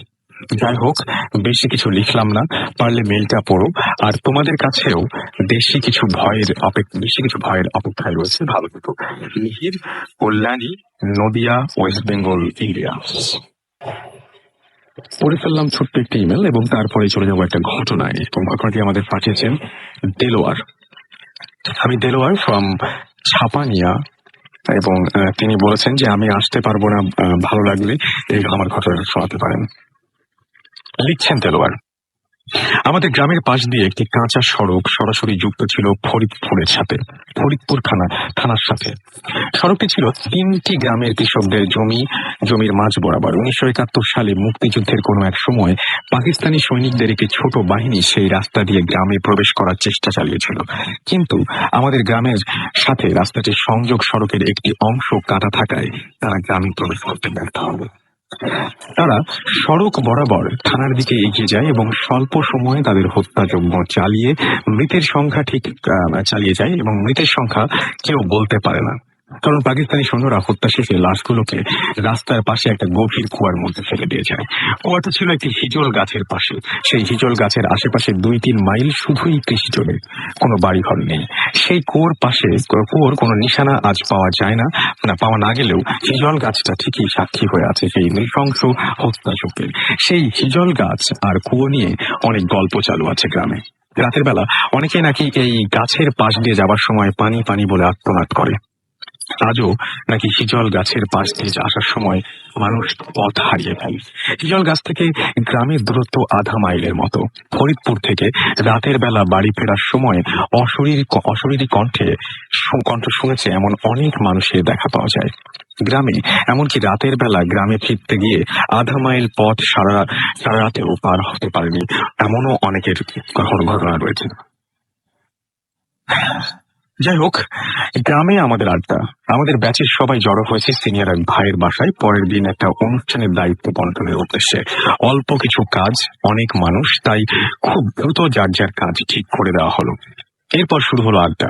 রাতের বেলা আড্ডা সচরাচর যা ঘটে থাকে তার কথায় কথায় শুধু হলো কথা হলো প্রেতাত্মা, অশরীরী ভূতের গল্প। এক পর্যায়ে সোহেল ভাই নিজে অভিজ্ঞতা শেয়ার করেন। তার মুখ থেকে যেভাবে শুনেছিলাম সেই ঘটনাটাই বলছি। আমি তখন একটা এনজিওতে চাকরি করি না বলে বেকার খাটে বলা যায় ভালো, কারণ কষ্ট যে পরিমাণ করতে হতো বেতন তার ধারে কাছে ছিল না। কিন্তু অন্য কোথাও চাকরি পাচ্ছিলাম না বলে আমি কষ্টটাই করে যাচ্ছিলাম। সকালে বের হতাম, টাকা তুলতে শিখতাম রাতে। সম্বল ছিল আমার সাইকেলটা। যে দিনের কথা বলছি সেদিন থানা অফিসে গিয়েছিলাম। সব হিসাব বুঝিয়ে ফিরতে রাত হয়ে গেল। রাত করে এর আগেও ফিরেছি, কিন্তু কোনো কিছু না ভেবে রওনা হয়ে গেলাম। সাইকেল চালাচ্ছি আপন মনে, কোনো দিকে খেয়াল নেই। দেওভোগ কৃষি জমির মধ্যে ঢোকার আগের গ্রাম পার হতেই কোনো মানুষের সারা শব্দ নেই। রাত হয়ে গেছে, গ্রামের কারো জেগে থাকার কথা নয়। এক হাতে টর্চ জ্বালিয়ে রাখতে হচ্ছে বলে সাইকেলটা গতি অনেক কম ছিল। হিজল গাছের কাছাকাছি হঠাৎ কি করে যেন কোনো কিছুর সাথে ধাক্কা খেয়ে আমি সাইকেলের নিয়ন্ত্রণ হারিয়ে ফেললাম। হাত থেকে টর্চ পড়ে গেল। সাইকেল থেকে নেমে টর্চটা উঠালাম, ঠিকই আছে, নষ্ট হয় নাই। আবার সাইকেলে চড়ে দ্রুত প্যাডেল চালালাম। আশ্চর্য কাণ্ড, আমি যত জোরেই প্যাডেল চালাতে থাকি সাইকেলটা মোটেও এগোতে চায় না। ভয় আমি শেষ। শরীরের সবটুকু শক্তি দিয়ে প্যাডেল মারছি, কিন্তু সাইকেল এগুচ্ছে পিঁপড়ার গতিতে। আমি ঘেমে একাকার। কেন জানি মনে হচ্ছে এই একজন পিছন থেকে কেউ একজন সাইকেল টেনে ধরে আছে। পিছনে তাকাবার মতো সাহস আমার নেই। প্রাণপণে সামনে এগোতে চাইছি। হাতে একটা টর্চ আছে, সেটাও ভুলে গেছি। আচ্ছা আলোয় রাস্তায় যেটুকু দেখা যায় সেটুকু দেখেই রাস্তায় ধরে এগোতে হচ্ছে। এক সময় মনে হলো জ্ঞান হারিয়ে ফেলবো। সাইকেল চালাচ্ছি তো চালাচ্ছি, কতক্ষণ হয়েছে বলতে পারবো না। একসময় মনে হলো আমি মনে হয় খালি খালি সাইকেল চালাচ্ছি, কোনো লাভ হচ্ছে না। যেখানে ছিলাম সেখানেই আছি, কারণ এইটুকু রাস্তা সাইকেল চালিয়ে যত ধীরেই যাক পার হতে এত সময় লাগার কথা না। সাথে সাথে মনে পড়ে গেল হিজল গাছের গাছ আর কুয়ো নিয়ে শোনা গল্পগুলো। জোর করেও মন থেকে দূর করতে পারছি না। সাইকেল কেউ টেনে ধরে আছে, এই বিশ্বাস তখন আমার মনে একেবারে ঝেঁকে বসে আছে। এবার বাঁচা মরার প্রশ্ন, ভূতের হাতে কি প্রাণ দিতে হবে নাকি? সাহস করে পিছনে তাকালাম, না, কেউ নেই। কেউ টেনে ধরে নেই আমার সাইকেল। টর্চ চালিয়ে পেছনের চাকা পরীক্ষা করলাম, না, কিছুই হয় নাই। আবার সাইকেলে চললাম। বিসমিল্লাহ বলে প্যাডেল চালালাম, কোনো লাভ হলো না। সাইকেল সেই আগের মতোই ভারী, কিছুতেই এগোতে চাইছে না। এভাবে কতক্ষণ সাইকেলের সাথে যুদ্ধ করলাম বলতে পারবো না, তবে প্রাণপণ চেষ্টা করে যাচ্ছি। গ্রামের দিকে এগিয়ে যাবার একটু একটু করে এগিয়ে যাবার যাচ্ছি। গ্রামের সীমানায় প্রথম বাড়িটা দেখার সাহস দেখে সাহস আরো বেড়ে গেল। শরীরের যেটুক শক্তি অবশিষ্ট ছিল তার সবটুকু প্রয়োগ করে দ্রুত সেই বাড়ির উঠোনে এসে দাঁড়ালাম। তারপর কোনো কথা না বলে সাইকেল থেকে নেমে শরীরের সবটুকু শক্তি দিয়ে মারলাম সাইকেলের পেছনে এক লাফি। শব্দ শুনে বাড়ির মালিক বের হয়ে এলেন। আমি পরিচয় দিয়ে জানালাম ভয় পেয়েছি। তারপর এক গ্লাস পানি খেয়ে রওনা দিলাম বাড়ির থেকে। এবার মহা আশ্চর্য হলাম, কারণ আমার সাইকেল ঠিকই আছে। এখন ভারী মনে হচ্ছে না, চলছে তুফানের গতিতে। এই ছিল ঘটনা। তো আশা করছি ঘটনাটা আপনাদের অনেক বেশি ভালো লেগেছে, এবং কেমন লাগলো সেটা আমাদের SMS এর মাধ্যমে জানাতে পারেন। লিখে ফেলুন SHOUT শাউট স্পেস আপনার নাম স্পেস আপনার মেসেজ পাঠিয়ে দিন 9840 নাম্বারে। চলে যাব আরো একটি ঘটনায়। রাসেল ভাই কেমন আছো? আমি তা প্রশ্ন করবো না, আমি জানি তুমি সবসময় ভালো দলে। আমি ভ্যাম্পায়ার 123 124 যাত্রাবাড়ি থেকে বলছি। আমার ফ্রেন্ডের কাছে শোনা এই ঘটনাটি শেয়ার করলাম, ভালো লাগলে ভূত FM শেয়ার করো। পদ্মার পাড়ে স্থায়ী জেলেদের মুখে শোনা যায় অনেক গা ছমছমে অভিজ্ঞতার কথা। বিশেষ করে গভীর রাতে যারা মাছ মারতে যায় তাদের কথা শুনে পিলে চমকে যায়। কয়েকজনের সাথে মুখোমুখি সাক্ষাতে কথা বলে জানতে পারি যে ভোর হবার খানিক আগে নাকি নদীর মোহনায় প্রচুর মাছ পাওয়া যায়। এই লোভে স্থানীয় অনেক জেলেই এই সময়টা বেছে নেয় মাছ ধরার জন্য। যারা ওই সময় মাছ ধরতে গিয়েছে তাদের প্রত্যেকের জীবনেই কোনো না কখনো একটা অদ্ভুত ঘটনার মুখোমুখি হতে হয়েছে। ঘটনা খুবই সাধারণ। সবার প্রথমে যার সাথে কথা হলো তার নাম তৈয়ব মাঝি। নিজের ভাইপো হাসানের সাথে নিয়ে এক রাতে মাছ ধরতে যায় সে। রাত 3টার দিকে হঠাৎ তার নদীতে বাতাস একেবারে থেমে যায়। উল্লেখ্য, নদীতে বাতাস পড়ে যাওয়া মানে ঝড়ের পূর্বাভাস।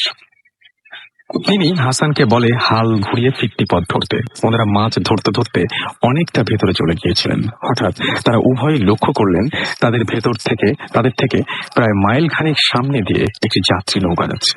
নৌকাটা হয়তো চোখে পড়তো না, কিন্তু অবাক লাগলো কারণ নৌকার ওপরে ছাউনিতে একটি অদ্ভুত রঙের বাতি দেখা যায়। অনেকটা লালচে আভা বের হচ্ছে সেই বাতি থেকে। মানুষগুলো হয়তো বিপদে পড়তে পারে ভেবে তৈয়ব দ্রুত বৈঠা মেরে হাসানের সাহায্যে ওই নৌকার পাশে চলে যান।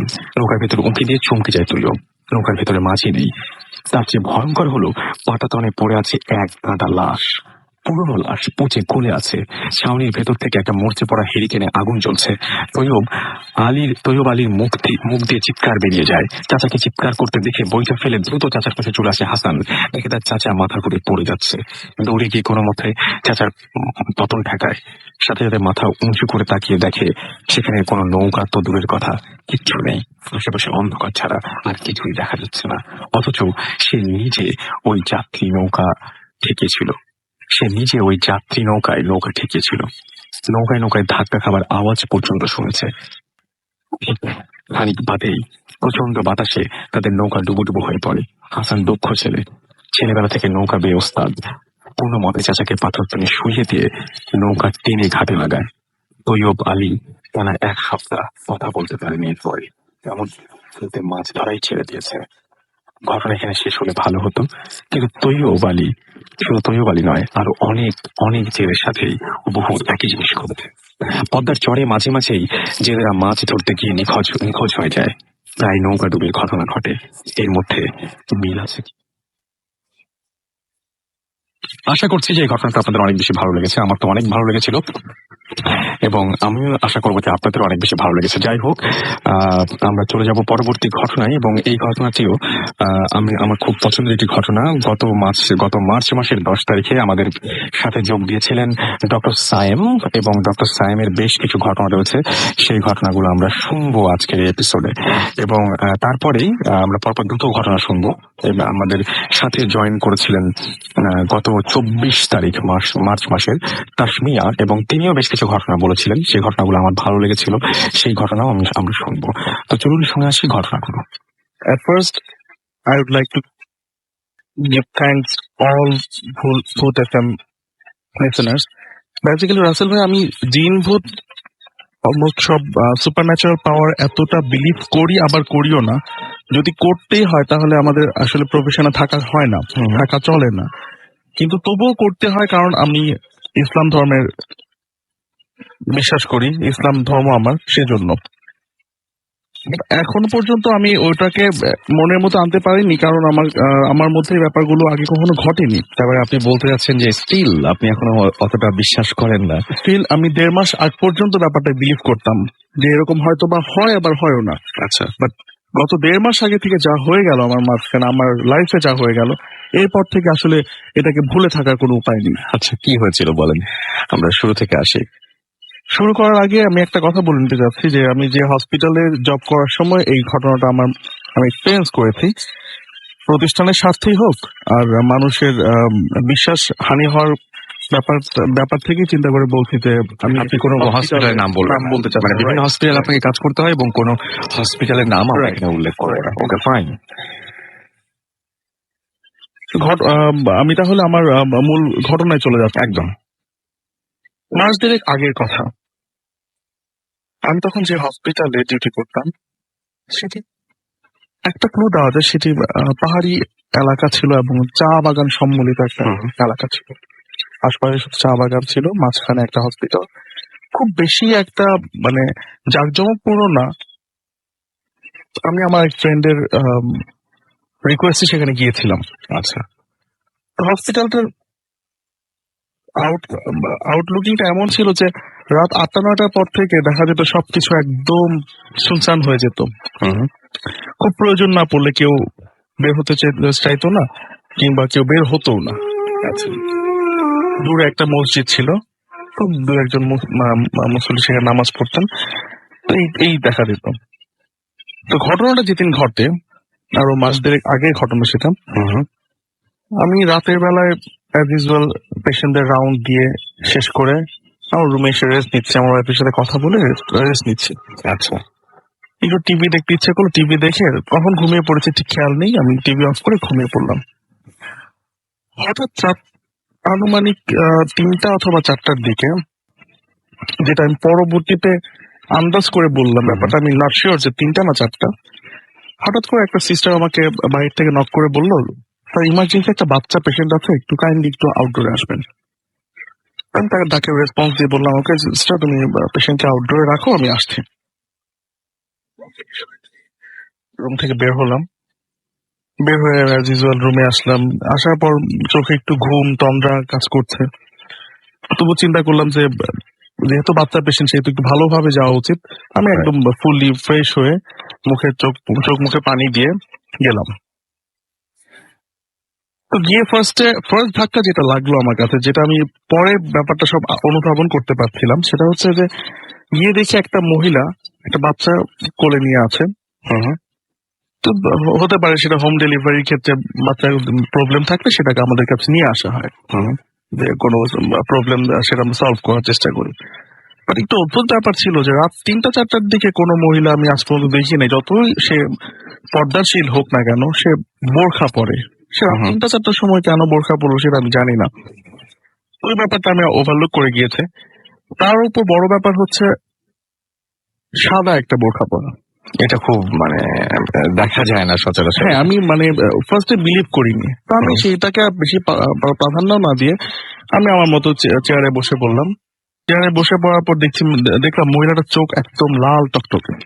আমি ভাবলাম হয়তো বা কান্নাকাটি করেছে অনেক বাচ্চাটাকে নিয়ে। অনেক সময় তো অনেক বছর পরে বাচ্চা হয়, বাচ্চার কোনো প্রবলেম হলে মা আশপাশে মানুষজন খুব কান্নাকাটি করে, সেটা তারপর আমি তাকে জিজ্ঞেস করলাম বাচ্চার কি সমস্যা। কিন্তু সেই যে জিনিসটা লক্ষ্য করলাম যে মহিলাটা মধ্যে কোন রকম ভাব নেই, একদম নিথর হয়ে আমার কথার কোনো রেসপন্স না দিয়ে বাচ্চাটাকে আমার সামনে টেবিলে শুয়ে দিল। আচ্ছা, শুয়ে দেওয়ার পরে আমি বাচ্চাটাকে দেখতে যাবো, এর মধ্যে বললো যে আপনার যদি কোনো মানে মহিলাটাকে আমরা বলছে যদি কিছু দেওয়ার থাকে আপনি লিখে দেন, আমি ওষুধগুলো নিয়ে আসি। একটা কথা বলে রাখা দরকার যে আমাদের প্রত্যেকটা প্রাইভেট হসপিটালের সাথেই একটা ছোট ফার্মেসি থাকে, আমরা মানে ইমার্জেন্সি ওষুধগুলো আমরা নিতে পারি। আমি একটু মানে অবাকই হলাম যে প্রবলেম শুনলাম না, কিন্তু কি প্রবলেমের জন্য কি মেডিসিন দিব। তো আমি জাস্ট রাগারাগি করলাম না, রাগারাগি না করে জাস্ট ফার্স্ট এড কিছু ওষুধ লিখে দিলাম যে এগুলো নিয়ে আসেন, অ্যাটলিস্ট অক্সিজেনটা দিয়ে রাখতে পারবো প্লাস কোনো কিছু। সাথে সাথে আমি আমাদের একটা অক্সিপালস মিটার নামে একটা মিটার আছে, যেটা দিয়ে আমরা বডিতে হোয়াট ইজ গোয়িং অন সবকিছু বুঝতে পারি, পালস কত, বিপি কত। বাচ্চাটার মুখটা ঢাকা ছিল, মুখটা ঢাকা ছিল। কি দিয়ে ঢাকা ছিল মুখটা? মানে ওই বাচ্চাদের তো ওই টাওয়েল দিয়ে পেঁচায় নিয়ে আসে, তো টাওয়েলটা এমন ভাবে ঢাকা ছিল তো মুখটা কিছু ঢেকে ছিল। তো আমি বুকটা সরিয়ে দেখলাম একদম হোয়াইটিশ, একদম খুব হোয়াইটিশ একটা বুক। তো আমি হার্টবিট শোনার চেষ্টা করলাম স্টেফা দিয়ে, মানে মনে হচ্ছিল পাচ্ছি আবার পাচ্ছি না, এরকম লাগছে। তো আমি আরেকটু কনসেন্ট্রেশন দিলাম, আরেকটু উঠে এক গ্লাস পানি খেয়ে আরেকটু কনসেন্ট্রেশন দিয়ে আমি দেখার চেষ্টা করলাম, দেখলাম যে না, সেটা আমার ভুল ধারণা ছিল, অ্যাকচুয়ালি কোনো কার্ডিয়াক বিট নাই। আমি কনফার্ম করলাম, আমার পকেট থেকে টর্চ বের করে আমরা চোখে ধরি। চোখে ধরলে পিপলের রেসপন্স যেটা আসে, সেটা রেসপন্স দেখে আমরা বুঝি যে আসলে সে লাইভ নাকি মারা গেছে। ভায়াবিলিটির কোনো সাইনই তার মধ্যে আমি পাচ্ছিলাম না, ইভেন তার পিপল গুলো একদম ডাইলেটেড ছিল, যেটা মৃত্যুর আধা ঘন্টা 1 ঘন্টা পরে আমরা বুঝতে পারি। তখন আমি মোটামুটি শিওর যে বাচ্চা মারা গেছে এটা। তো আমি আবার মুখটা ঢেকে ডেথ সার্টিফিকেট পে করছি। জাস্ট একটা ফর্মালিটিস মেনটেন করে বাচ্চাটাকে বলবো নিয়ে চলে যান, সদর হাসপাতালে নিয়ে যান বা অন্য কোথাও নিয়ে যান, হয়তো বা যেভাবে ম্যানেজ করা যায় বাচ্চার মাকে। তারপর এদিকে রাত করছি, মহিলাটাও আসছে না, আমার কোনো অ্যাসিস্ট্যান্সও আসছে না, ওয়ার্ড মাস্টারের কোনো খোঁজ নাই, কেউ সাথে কেউ নাই, জাস্ট আমি একটা বাচ্চা নিয়ে বসে আছি, জানালাটা খোলা, বাতাস বইছে, বাইরে দিয়ে বাতাস আসতেছে। মানে আমি বুঝতে পারছিলাম না যে এরপরও যে কিছু একটা ঘটতে পারে আমার সাথে। আমি এইটা মানে বুঝে ওঠার আগেই আমি জাস্ট বসে বাচ্চাটাকে মুখটা যখন দেখলাম,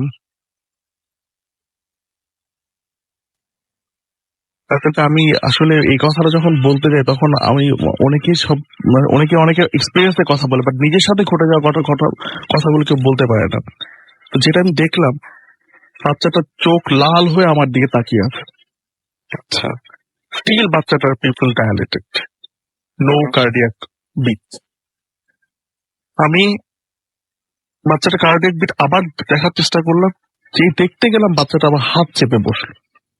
ওই ছোট বাচ্চাটা মিনিমাম 1-1.5 ঘন্টা আগে যেটা জন্ম হয়েছে বা মারাও গেছে, চোখ লাল করে তাকিয়ে আমার দিকে আমার হাত চেপে ধরলো। আমি মানে আমার গলা শুকিয়ে যাচ্ছিল, আমি কথা বলতে পারছিলাম না।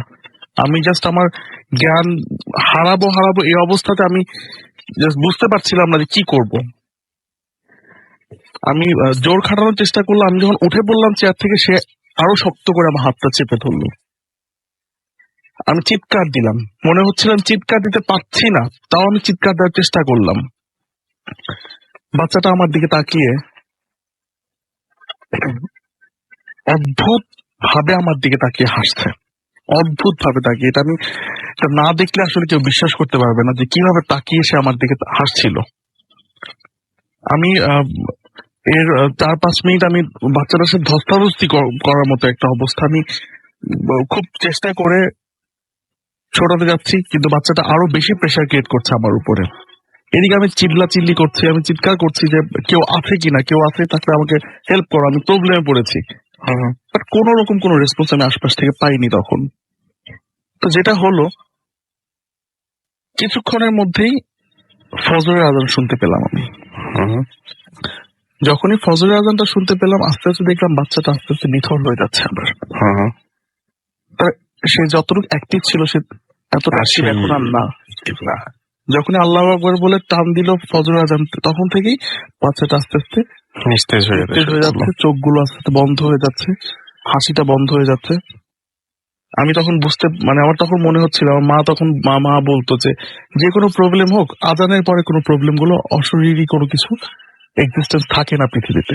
ফজরের আজানের পরে এক্সিস্টেন্স থাকে না। তো আমি সেটা বিলিভ আমার মাথায় তখন কাজ করছিল। আমি ওয়েট করছিলাম যে ফজর আরেকটু হোক, টোটালটা শেষ হোক, তারপর দেখা যাক কি হয়। যখন আমার আজানটা শেষ হয়ে গেল, বাচ্চাটাও আস্তে আস্তে হাত ছেড়ে দিল আমার হাত, আর সঙ্গে সঙ্গে বের হয়ে আউটডোরের বাহির থেকে লক করে দিলাম, যাতে যে ঘটনাটা যে সত্যি এটা বোঝানোর জন্য। আমি ওর সামনে দাঁড়িয়ে, দরজাটার সামনে দাঁড়িয়ে চিৎকার চেঁচামেচি শুরু করলাম যে কেউ কি নাই হাসপাতাল, আমি একাই শুধু হাসপাতাল ডিউটি করছি। আমার কথা শুনে দু একজন পেশেন্টের লোকজন উঠলো, তারা যারা সকালে মেইনলি উঠে তারা উঠলো, দারোয়ান উঠলো। ওঠার পর আমি জিজ্ঞেস করলাম যে তোমরা কই ছিলে এতক্ষণ, আমি যে এতক্ষণ ডাকাডাকি করছি তোমরা কই ছিলে? আর দেখো ভেতরে কি হচ্ছে। আমাকে একটা এই পুরো ঘটনাটা মোটামুটি বলে আমি বললাম ভেতরে দেখো একটা বাচ্চা আছে, বাচ্চাটা আমার হাত ধরে ফেলেছে, বাচ্চাটা এরকম করেছে। তখন তারা ঢুকলো, আমিও ঢুকলাম, বাট বিলিভ করবেন কিনা আসলে আমি জানি না, বাচ্চাটা ছিল না সেখানে। আচ্ছা, শুধুমাত্র সেটাকে মোড়ানো ছিল। শুধু টাওয়েলটা পড়েছিল। তারা সাথে সাথে এইটুক বিলিভ করতে পেরেছে যে সামথিং হ্যাপেন্স হিয়ার। সেটাই, টাওয়েলটা যে বাইরের একটা কিছু। হ্যাঁ, তো এরপরে এটা নিয়ে আমি বললাম যে খুব বেশি আর এখন আর মাতামাতি করা, আর ওই মাটা তো আর ফিরে নাই। সকাল হয়ে যাক। আর মাকে তো আমি যে ওষুধ লিখে দিলাম সেই কাগজ তো নাই, মাও নাই। দারোয়ানকে জিজ্ঞেস করলাম, দারোয়ান বলছে স্যার আমি তো আজকে সারা রাতের মধ্যে একটা পেশেন্ট আউটডোর দিয়ে ঢুকাই নেই, গেট তো লক ছিল, কেজি গেট লক করা ছিল। তাহলে সিস্টার যে আমাকে ডাকলো, স্যার ওই সিস্টারের তো ডিউটি, আজকে ব্রাদারের ডিউটি। ও আচ্ছা, এটা একটা বড় একটা টুইস্টের জায়গা। তো এরপর আমার বোঝা কিছু বাকি রইলো না। আমি জাস্ট ওই রাতে কোনো ভাবে কষ্ট করে জাস্ট ফর্সা হওয়ার পর থেকে যে ঘটনাটা হলো, ভোর 7টা থেকে আমার 103, 4, 2 এইভাবে জ্বর শুরু হয়ে গেল আপনার জ্বর। আমি মুভ করতে পারছি না, প্রচন্ড রকমের জ্বর। আমি 2-3 দিন আমি এরকম জ্বরে ভুগলাম। তারপর আমাকে ওখানকার মসজিদে ইমাম হুজুর সাহেবের সাথে দেখা হলো আমার। তো ওনাকে আমি বললাম, ঘটনাটা খুলে বললাম।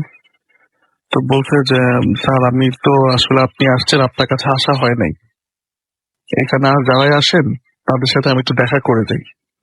এখানে একটু প্রবলেম আছে, এই বিল্ডিংটাতে আগে, এই হসপিটালটা পরে বানানো হয়েছে, বাট এই বিল্ডিংটাতে আগে যারা ছিল, সামহাও একজন মহিলা ছিলেন, তার উনি মানে সেকেন্ড ম্যারেজ করার জন্য তার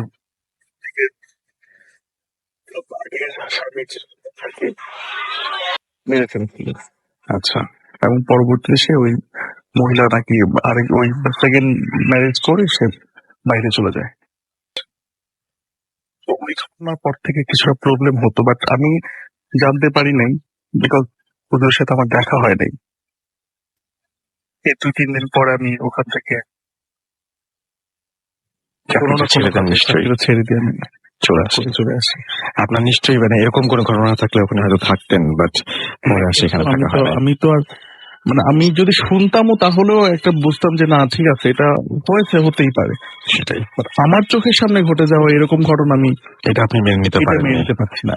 সেটাই সায়েম ভাই, আপনার পরের যে ঘটনাটা সেই ঘটনাটা আমরা শুনে ফেলি। জি আসলে থ্যাংক ইউ। পরের ঘটনাটা আমি যেটা এখন বলবো সেই ঘটনাটা বেসিক্যালি লাশঘর কেন্দ্রিক। লাশঘর কেন্দ্রিক, ওকে। আগে আমি একটু ব্যাকগ্রাউন্ড বলে নিচ্ছি জি প্লিজ, নো প্রবলেম। যে আমি Mymensingh community based medical college হসপিটালের তো পোস্টমর্টম গুলো আমাদের বেসিক্যালি করতে হয় যে কোনো সরকারি মেডিকেলে গিয়ে। সরকারি মেডিকেলের ওই ওই সাপোর্টে গিয়ে আমাদেরকে পোস্টমর্টম ক্লাসগুলো করতে হয়, প্লাস প্র্যাকটিক্যাল গুলো করতে হয়। আচ্ছা, তো আমাদের মেডিকেল থেকে ময়মনসিংহ মেডিকেলের দূরত্ব ধরে নেওয়াতে অ্যাবাউট 10 কিলোমিটার। আচ্ছা, তখন আমি হোস্টেলে থাকি। তো প্রতি সোমবার দিন আমাদের পোস্টমর্টম ক্লাস, কোন এক সোমবার যার পরের দিন বন্ধ। তো বেসিক্যালি সব স্টুডেন্টরাই চলে গেছে বাসায়, দু একজন আছে তো তারাও যাবে না, তারাও বিকেলে ঘুরতে যাবে ফ্রেন্ডদের সাথে। তো আমি চিন্তা করলাম যে এত এত মানুষের সাথে গিয়ে তো আসলে শেখা যায় না, আজকে একটু ভালো করে শিখে ফেলবো। একলা একলা যাবো, এক একটা স্যারের কাছে দাঁড়িয়ে দাঁড়িয়ে ভালো করে শিখবো। তো ওই বিকেল সন্ধ্যের মাঝখান সময়টা, যতটা সন্ধ্যা হয়ে যাচ্ছে বাট ততটা সন্ধ্যা ছিল না, কিন্তু আবহাওয়া ততটুকু ইম্পোজ করছিল যে না সন্ধ্যা হয়ে যাচ্ছে। গুড়ি গুড়ি একটু বৃষ্টি হচ্ছে, ঠান্ডা একটু বাতাস বইছে তখন। তো আমি পুরো বাসে একা, সম্পূর্ণ বাসে একা। তো আমি লক্ষ্য করলাম যে আমি বাসের মধ্যে বসে আছি, পেছনে আরেকজন লোক বসে আছে আমার সাথে। তো অনেক সময় দেখা যায় কি আমাদের কলেজটা একটু গ্রামে পড়েছে, তো অনেক সময় অনেক মানুষ এমনিতে উঠে চলে আসে শহর পর্যন্ত, আমাদের বাসের ডিস্টেন্স নাই, নিয়ে বাস করে শহরে চলে আসে। লোকটাকে আমি ওই সময় আবছা আবছা দেখছিলাম, খুব সাদা সিধা একটা মানুষ, খুব কাকুতি ভরা একটা চোখে একটা মানুষ, খুব নরম হয়ে বসে আছে, এক কোনায় বসে আছে। তো এরপর আমি আমাদের ময়মনসিংহ মেডিকেলের যে পোস্টমর্টম যে নামার পর আমাদের যে বাসের ড্রাইভার বললো আমি বাসটাকে ঘুরিয়ে নিয়ে আসছি, শহর থেকে ঘুরিয়ে নিয়ে আসে, কাজ আছে আপনি এর ফাঁকে কাজটা শেষ করে ফেলেন। তো আমি নামলাম, নেমে ঢোকার সময় আমি তো ওই আগের যে লোকটাকে আমি দেখেছিলাম বাসের মধ্যে বসেছিল তাকে আমি খুব ক্লিয়ারলি দেখি নাই, কিন্তু মনে হচ্ছিল যে লোকটা আর এই লোকটা অনেকটাই সেম। আচ্ছা, তবু আমি ইসলামা ওইটাকে বদার না করে আমি গেটটা খুলে জিজ্ঞেস করলাম আপনার কেউ, মানে লাশটা কি আপনার? আচ্ছা,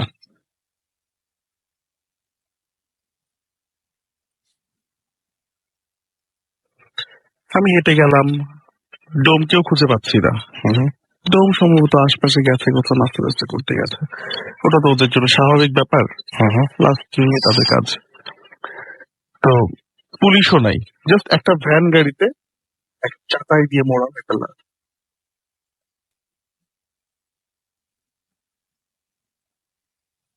ভ্যান গাড়ির ওপরে। তো আমি গেলাম, বেসিক্যালি ওইটুক সাহস আমার হয়নি যে ওইটা খুলে দেখবো। চিন্তা করলাম যে স্যার আসতে হয়তো বা দেরি করছে, আমি একটু হাঁটা চলা করি, সময়টা পার হোক। তো আমি ওই লাঞ্চ ঘরের পাশ দিয়েই আচ্ছা, বারান্দা দিয়ে হাঁটছি, আর চিন্তা করছিস মানে মানুষের জীবনটা কিরকম। এই লোকটা তো হয়তো বিকেলও জানতো না যে মারা যাবে, দুপুরও জানতো না মারা যাবে, সকালও জানতো না মারা যাবে, হয়তো মারা গেছে, আমি মারা যাবে। চিন্তা করতে করতে আমি হাঁটছি, হঠাৎ করে একটা সাইড দিয়ে ঘুরে যখন আরেক সাইড দিয়ে হাঁটা শুরু করবো, 4 কোণা বারান্দা, তো এক কোণা হেঁটে শেষ করেছে, আরেক কোণা যখন স্টার্ট করব তখন দেখি অপোজিট কোণায় ওই লোকটাই দাঁড়িয়ে আছে। আচ্ছা, বাট এইটা আনবিলিভেবল যে এতটুকু ফ্র্যাকশন অফ সেকেন্ডের মধ্যে কিভাবে বা এতটুকু ফ্র্যাকশন অফ মিনিটের মধ্যে কিভাবে লোকটা ওখান থেকে এখানে চলে আসবে আমাকে ওভারটেক করে। আমাকে দেখতে হবে, আমি দেখবো। তো আমি কিছুটা এগোলাম, এগিয়ে দেখলাম যে না, লোকটা সেম, আমি যেটাকে দেখেছি, যে লোকটাকে দেখেছি সেই লোকটাই। তখন আমি বুঝলাম যে সামথিং হ্যাপেন। আমি আর সামনে আগাইনি। আচ্ছা, আমি জাস্ট যতটুকু সাহস আমার মধ্যে ছিল, সব হারিয়ে ফেলেছেন ততক্ষণে। যতটুকু স্টোর করা ছিল সেইটুকুকেই হাতে নিয়ে আমি ব্যাক করা শুরু করলাম।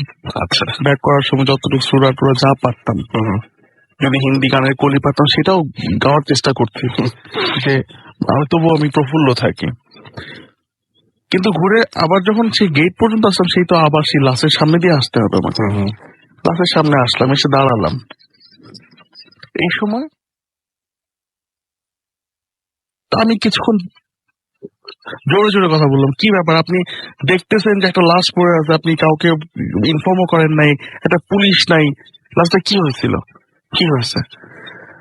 তো বলতেছে যে পারিবারিক জেদ ধরে খুব নিরীহ একটা মানুষকে মারছে, খুবই নিরীহ মানুষ, মানে যেটা আমরা ক্রস ফায়ারে বলি।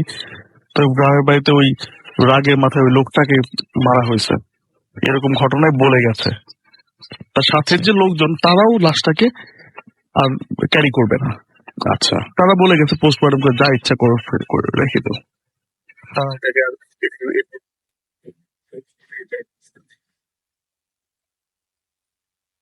এইখানেও বিলিভ করতে পারবেন না, আমি ডোম যখন চাতাইটা খুললো, যেই মুখটা আমি ঢোকার সময় দেখলাম কান্না কান্না চোখে, যেই মুখটা আমি বাসের মধ্যে দেখেছিলাম কান্না কান্না চোখে, এবং যাকে আপনি বারান্দায় দেখেছিলাম, সে কান্না করে কিছু একটা বলতে চাচ্ছিল, কিন্তু আমি সুযোগ দেইনি। সেই লোকটাই ভেতরে শুয়ে সেই আছে। লোকটাই লাশ হয়ে শুয়ে আছে আমার সামনে। আমি আর কিচ্ছু না বলে ডোমকে বললাম যে মামা আজকে আর ই করবো না, আমি একটু আমাকে একটু আগায় দেন। তখন উনি হাসতেছেন যে কি ভয় পেয়ে গেছেন, এই সেই, এরকম দেখতে দেখতে তো আমাদের অভ্যাস হয়ে গেছে। আমি বলছিলাম আমাকে একটু প্লিজ একটু আগায় দেন, মানে মেইন রোড থেকে ওই রাস্তাটা একটু, লাল ঘরের রাস্তা তো খুব ভালো কিছু না, এই জন্য আমাদের সবকিছু মনে হয় ভয়ে ভয়ে লাগে। তো আমি ওইদিকে উনি আমাকে আগায় দিলেন, হোস্টেলে চলে আসলাম। ওই দিন রাতে হোস্টেল পুরো খালি, সবাই চলে গেছে নিজের মতো ইয়েতে চলে গেছে, বাসায় চলে গেছে। সেদিন রাতের বেলা আমি টয়লেট করতে এসেছি, আমাদের অনেকটা রাস্তা হেঁটে তারপর টয়লেট আসতে হয়। আচ্ছা, টয়লেটে এসে টয়লেটের বারান্দা দিয়েও সেম চেহারা, ওই লোকটাকেই দেখলাম আমি। বারান্দা দিয়ে মানে বারান্দার ওই টয়লেটের ভেতর যে ছোট মানে ইয়েগুলো থাকে, জানালাগুলো থাকে, জানালা দিয়ে তাকিয়ে, ভেন্টিলেশনের জন্য যেগুলো থাকে। হ্যাঁ, জানালা দিয়ে তাকিয়েছে। আমি এখন তো দৌড়েও লাভ নেই, আর মানে ওখান থেকেও আমি কিছু মানে করতে পারছি না, আমি যে কি করব। তাও আমি চোখটা বন্ধ করে নিচের দিকে রেখে সবগুলো লাইট একসাথে জ্বালিয়ে দিয়ে দৌড়ে কোনো আসার পরে আমি শুয়ে পড়লাম। ঘুম আসতেছিল না, চোখে ঘুম আসতেছিল না, একদম খুব ভয় পাচ্ছিলাম। গরম ঠান্ডার দিন, কিন্তু মনে হচ্ছিল যে সবকিছু দিয়ে আমার শরীরটা মুড়িয়ে রাখলে হয়তো বা কেউ আমাকে টাচ করতে পারবে না, এরকম একটা ব্যাপার। কাঁথা দিয়ে সম্পূর্ণ পাটা গুজিয়ে দিলাম, যেটা স্বভাবত আমার হয় যে অনেক সময় যে কেউ ধরতে পারবে না আমাকে, আমি একদম পুরো প্রোটেক্টেড হয়ে গেলাম। আমি রাতের বেলা স্বপ্নে সেই লোকটাকে আমি স্বপ্নে দেখলাম। সে লোকটা আমাকে বলতেছে,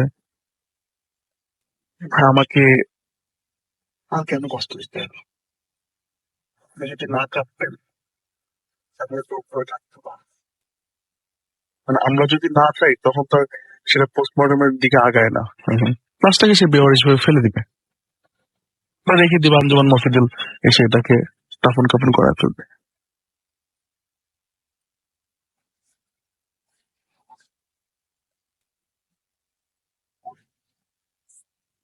বললো উনি আমাকে, যেটা বললো যে ওনার পয়েন্ট অফ ভিউ থেকে যেটা বললো যে হয়তোবা লোকটা চাচ্ছিল না যে আমি কোনোভাবে যেন আমার যাত্রাটা ভঙ্গ হয়ে যাক।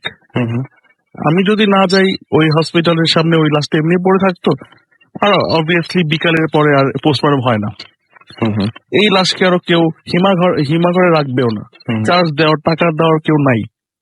তখন অটোমেটিক লাশটাকে আবার আঞ্জুমান হসপিটালে পাঠাই দিবে। লোকটা আকুতি হয়তো বা তাই ছিল যে আমাকে কেন কাটাছেড়া করানো হচ্ছে। এই জন্য কারণ আমি কাঁপছিল, ওই জন্য কারণ আমরা জানি যে মানুষ মারা গেলে একটা ফুলের পাপড়ি পড়লেও নাকি অনেক কষ্ট করে। সেক্ষেত্রে পোস্টমর্টম তো অবভিয়াসলি এটা অনেক অনেক কষ্টদায়ক। এরপর সত্যি কথা আমি আর এরপর পোস্টমর্টম গুলোতে আমি আসলে যেতাম না। আমি এই যে লোকটার যে করুণ আকুতি আমি দেখেছি, প্লাস ওনার স্বপ্নের মধ্যে আমি বিশ্বাস করবেন না তবে আমি রাতের বেলা চোখ দিয়ে পানি এসেছিল, আমি কান্না করেছি। সকালে উঠে মনে হয়েছে আমি যার জন্য ভয় পেয়ে আমি রাত্রে ঘুমাতে পারছিলাম না, তার জন্য আমি সকালে আমার চোখ দিয়ে পানি আসছে। এই ঘটনাটা আমি এই জন্য বললাম যে এই ঘটনাটার সাথে আমার কষ্টও রিলেটেড, আবার ভয়টাও রিলেটেড ছিল। তো আসলে এই ছিল আমার এখনের ঘটনাটা। অনেক ধন্যবাদ আপনাকে আপনার দ্বিতীয় ঘটনার জন্য। হ্যালো লিসেনার্স, আমি তাসমিয়া। তো একদম আর্লি টাইমসে একটা ঘটনা দিয়ে আমি স্টার্ট করি। সেটা হলো যে আমার নানা যখন ইয়াং ছিল, আমার আম্মুরা তখন ছোট ছোট, আমার আম্মু এবং আমার মামা তখন ছোট। তো আমার নানা ভাই গরমকালে বেশিরভাগ সময় বারান্দায় গিয়ে ঘুমাতো। তো আমার নানা ভাই মানে আড্ডা মারতো, খুব আড্ডা পছন্দ করতো। ওই জন্য একটা ফ্রেন্ডকে ডেকে নিয়ে আসতো। নানা ভাই একটা বেস্ট ফ্রেন্ড ছিল, উনি আর আমার নানা ভাই মিলে সবসময় বারান্দায় গিয়ে ঘুমাতো। রাত জাগতো, রাত জেগে সিগারেট টিগারেট খেয়ে বারান্দায় রাতের বেলায় ঘুমিয়ে যেত। তো এরকম এক সপ্তাহ 3-4 দিন কাটানোর পর একদিন হঠাৎ করে দেখে যে একটা চুল, লম্বা একটা চুল বারান্দার রেলিং দিয়ে বেয়ে আমার নানা ভাই বালিশ পর্যন্ত এসেছে। তো নানা ভাই একটা জিনিস মিস করে গেছে আসলে ভাই। নানা ভাই এটা খেয়াল করেছে এভাবে যে নানা ভাই সিগারেট ধরানোর জন্য লাইটারটা খোঁজার জন্য বালিশের নিচে হাত দিয়েছে। হাত দেওয়ার পর দেখেছে চুল একদম প্লেন লম্বা চুল। আচ্ছা, তো নানা ভাই বলে যে এত প্লেন লম্বা একটা চুল কোথা থেকে আসলো। তো নানা ভাই যখন চুলটাকে ফলো করে দেখে যে চুলটা বেয়ে বেয়ে বেয়ে রেলিং ক্রস করে নারিকেল গাছ থেকে এসেছে। অনেক লম্বা, অনেক লম্বা। আর আমার নানা ভাইয়ের বাসার সামনে 7টা নারকেল গাছ ছিল, সিরিয়ালি একটু আগে পিছে করে। সেই চুলটা নারকেল গাছ থেকে এভাবে করে এসেছে। তো নানা ভাই যখন একটু খেয়াল করার চেষ্টা করলো, ওই দিন যেটা হয়েছে, ওই দিন নানা ভাই লাইটারটা পেয়ে যাওয়ার পর লাইটারটা জ্বালিয়ে দেওয়ার পর দেখে চুলটা আর নেই। চুলটা আর নেই। তো এরপর একদিন পর আবার নানা ভাই এরকম বারান্দায় ঘুমাতে গেল। আর আমি রাসেল ভাই একটা কথা বলি, সেটা হলো যে আমরা শুনেছি যে সুন্দর ছেলে হলে পরীরা ধরে, পরী দেখা দেয়, সুন্দর মেয়ে হলে জিন ধরে। তো নানা ভাই অনেক সুন্দর ছিল, তো মাশাআল্লাহ। তো সেটা হলো গিয়ে আমার নানা ভাই এরকম বারান্দায় গেল। এটা আরেকদিনের ঘটনা। দেখে যে এরকম রাতে 2টা বাজে, দেখে যে হঠাৎ এরকম নারকেল গাছের মধ্যে একটা একটা পা আমার নানা ভাইয়ের বাসার বিল্ডিং এ, 4তলা বিল্ডিং, আর পাশাপাশি আমার নানা ভাইয়ের বিল্ডিং ছিল, আর একটা পা ওই বিল্ডিং এর ছাদে। তো একটা পা এই বিল্ডিং এর রেলিং এ, আর একটা পা ওই বিল্ডিং এর ছাদে। একটা মহিলা, মেয়ে আর কি, সুন্দর একটা মেয়ে, এত লম্বা একটা চুলটা আবার এরকম করে হাতাচ্ছে, বসে বসে আমার নানা ভাইয়ের দিকে হালকা করে হাসছে। এটাই কি সেই চুলের? হ্যাঁ, সেই চুলটা। এটা পরের দিন দেখলো এরকম করে হাতা আঁচড়াচ্ছে, যেমন নখ গুলা দিয়ে, আঙ্গুল গুলা দিয়ে চুলটা আস্তে আস্তে করে আঁচড়াচ্ছে, আর নানা ভাইয়ের দিকে হালকা করে হাসছে, নানা ভাইয়ের দিকে তাকিয়ে। ওই দিন আবার আমার নানা ভাইয়ের ফ্রেন্ডটা ছিল না। যেটা হয়েছে কি, প্রথম দিন দেখা দেয়নি ফ্রেন্ডটা ছিল বলে, আর ফ্রেন্ডটা দেখতে খারাপ ছিল বলে দেখা দেয়নি। আমি একটু শুনতে চাই, এখানে কিছু ঘটনা শুনতে চাই। আপনার নানা ভাইকে নিশ্চয়ই আপনি বলেছেন যে দেখতে কিরকম বা কেমন দেখতে পেয়েছিলেন, সেই অভিজ্ঞতা তো হয়েছে। যিনি চুল আচ্ছা ছিলেন তিনি দেখতে কেমন ছিলেন, বা তার চেহারার কোনো বর্ণনা দিয়েছেন কিনা? হ্যাঁ, আমি সেটাই বলছি যে সুন্দর একটা মেয়ে, সাদা রঙের, জামা কাপড় কিছু বোঝা যাচ্ছিল না, জিনিসটা জ্বলছিল। মানে আচ্ছা। মেয়েটা মানে যে জিনিসটা দেখতে পাচ্ছিল, মেয়ে মানুষটা বা যে শেপটা দেখতে পাচ্ছিল, চেহারাটা বোঝা যাচ্ছিল, বাকিটা বোঝা যাচ্ছিল না। হুম। সাদা একটা জিনিস, লাইটিং হচ্ছিল, আচ্ছা। মানে সাদা ড্রেসের রেডিয়ামের মতো বা মতো সাদা রেডিয়ামের মতো, জাস্ট ফেসটা আরো বেশি বোঝা যাচ্ছিল যে নানা ভাইয়ের দিকে তাকিয়ে হাসছে। কোনো ভয়ঙ্কর ফেস না, সুন্দর মেয়ে, লম্বা চুলটাও কিন্তু একদম নিচ পর্যন্ত গেছে। নানা ভাই যে দেখেছে মেয়েটাকে পুরাপুরি, নানা ভাই দেখে, আর নানা ভাই অনেক সাহসী ছিল, বারান্দায় ঘুমাতো রাত্রেবেলায়, বারান্দায় জেগে থাকতো। তো ওই দিন চুলটাকে ফলো করে আবার দেখে যে পা দুইটা দুই বিল্ডিং এর, মানে আমরা রিল্যাক্স করার সময় যেভাবে পা দুটা সামনে দিয়ে বসি, ওইভাবে মেয়েটা এরকম দুইটা বিল্ডিং এ দুইটা পা দিয়ে এভাবে বসে আছে। পাটাও দেখতে পেয়েছে, নর্মাল মানুষের পায়ের মতোই দেখতে পেয়েছে। তো এরকম চুলটা হাতাচ্ছে না, আমাদের দিকে তাকিয়ে হাসছে। তো এইটা হলো গিয়ে, এই জন্য বললাম আসলে ভাই, সেটা হলো যে আমার নানা ভাই বাসাটা যেটা এখন, বাসার সামনে এই ঘটনাটা যেগুলো হতো, এরপর একটা ঘটনা বলবো, সব নারকেল গাছ নিয়ে, সব ঘটনাগুলো নারকেল গাছ এটা খুব নিয়ে। অদ্ভুত ব্যাপার। আমরা শুনেছি পুরান ঢাকা নিয়ে এমনিতে অনেক ইয়ের কথা শোনাচ্ছি যে এখানে অনেক ঝামেলা টামেলা আছে। পুরান ঝামেলা ঢাকায় হয়। অনেক- আর আরেকটা সেটা হলো গিয়ে, আমার নানা ভাইয়ের বাসার বিল্ডিংটাও হন্টেড, আচ্ছা, বিল্ডিংটাও হন্টেড। তো ওইখানে এরকম মানে আমরা শুনি আগে ছোট করে শুনি। হ্যাঁ, আমরা এটা শুনি আগে ওটা বলবেন। বলবো। হ্যাঁ, please। এটা হলো গিয়ে যে হন্টেডটা যেভাবে হলো গিয়ে, আমার মামার ঘটনাটা বলবো। হুম, প্লিজ। আচ্ছা, এটা হলো গিয়ে একদম রিসেন্টলি ঘটেছে, এই উইন্টারে। হুম। তো উইন্টারে এরকম আমার মামা যেটা আমাকে বললো, আর আজকেও আমি আমার নানা ভাইয়ের বাসায় গিয়েছিলাম। তো আজকে আবার গিয়ে বললাম যে আমার মামা আবার বলো ঘটনাটা, আমি আজকে ভূতের প্রেমে যাবো, একটু শুনি ঠিক করে। তো এরকম আমরা সবাই যখন সিঁড়ি দিয়ে উঠছি, ও ওইভাবে একদম ডিসক্রাইব করে আমাকে বললো যে এভাবে এভাবে হয়েছে। তো সেটা হলো গিয়ে এই শীতকালে 2 মাস আগে হয়েছে হুম। ঘটনাটা। আমার মামা রেগুলার নামাজ পড়ে, আচ্ছা। 5 ওয়াক্ত নামাজ পড়ে। তো এরকম মাঝরাতে সে উঠেছে, ঘুম থেকে উঠে এরকম নামাজ পড়তে যাবে, হুম। অজু টজু করে বাসা থেকে বের হলো। হুম। আমরা রাসেল ভাই ফজরের নামাজ শেষ হলে কিন্তু সাথে সাথে ফর্সা হয়ে যায় না, আধা ঘন্টা একটু 40 সময় মিনিট লাগে, পর হ্যাঁ। হ্যাঁ ফর্সা হয়। তো নামাজ পড়ে নর্মালি যখন আম, অজু করে বাসা থেকে বের হবে, ও না ওই দিন এরকম গেটটা খোলার সাথে সাথে ওর কেমন একটা গা ছমছম একটা ফিলিংস হলো। মনে হলো যে কি যেন একটা শীতকাল, তার মধ্যে গেটটা খোলার সাথে সাথে ওর কাছে ভালো লাগলো না, মানে ও কিছু একটা উপস্থিতি ফিল করতেছে ও। তো ও কিছু মনে না করে অজু করছে, আল্লাহর নাম নিয়ে কি করলো, ও বাসার গেটটা লক করে প্রত্যেকটা সিঁড়ি ক্রস করে মোবাইলের লাইট দিয়ে, সিঁড়ি লাইট গুলো কিন্তু অফ করা ছিল, তো মোবাইলের লাইট দিয়ে আস্তে আস্তে করে বের হয়ে গেল, আচ্ছা। চলে নামাজ পড়তে চলে গেছে।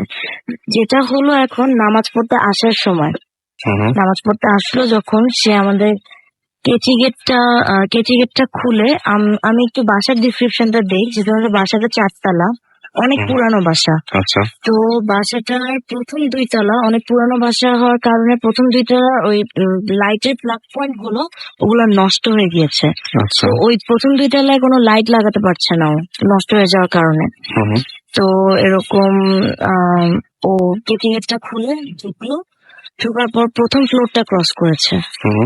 প্রথম ফ্লোরটা ক্রস করার পর সেকেন্ড ফ্লোরে সিঁড়িটা তো গোল হয়ে ঘুরে ঘুরে উঠছে, গোল হয়ে যে গোল জায়গাটা, ওখানেও গিয়ে যখন দাঁড়ালো, দাঁড়িয়ে সোজা তাকিয়ে দেখে যে একটা মানে বডি শেপ, কালো একটা বডি শেপ, মাথা নেই।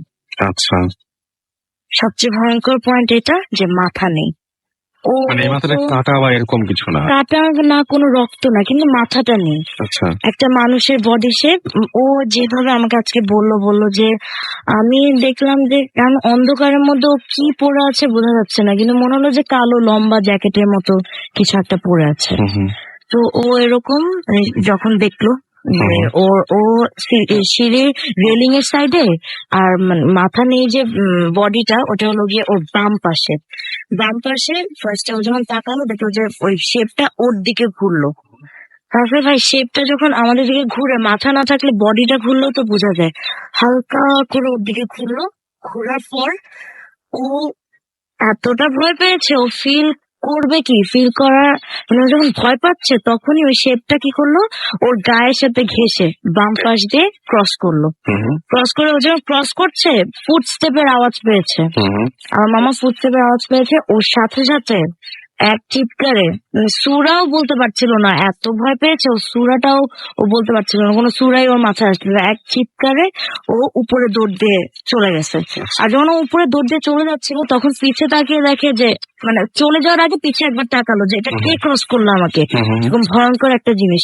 পিছে তাকিয়ে দেখে কিছুই নেই, কিছুই নেই। উপরে দৌড় দিয়ে ও আমি যেটা বললো যে সাধারণত ও 2টা কলিং বেল বাজায়, ওই দিন মানে মানে আনকাউন্টেবল কলিং বেল বাজাচ্ছিল।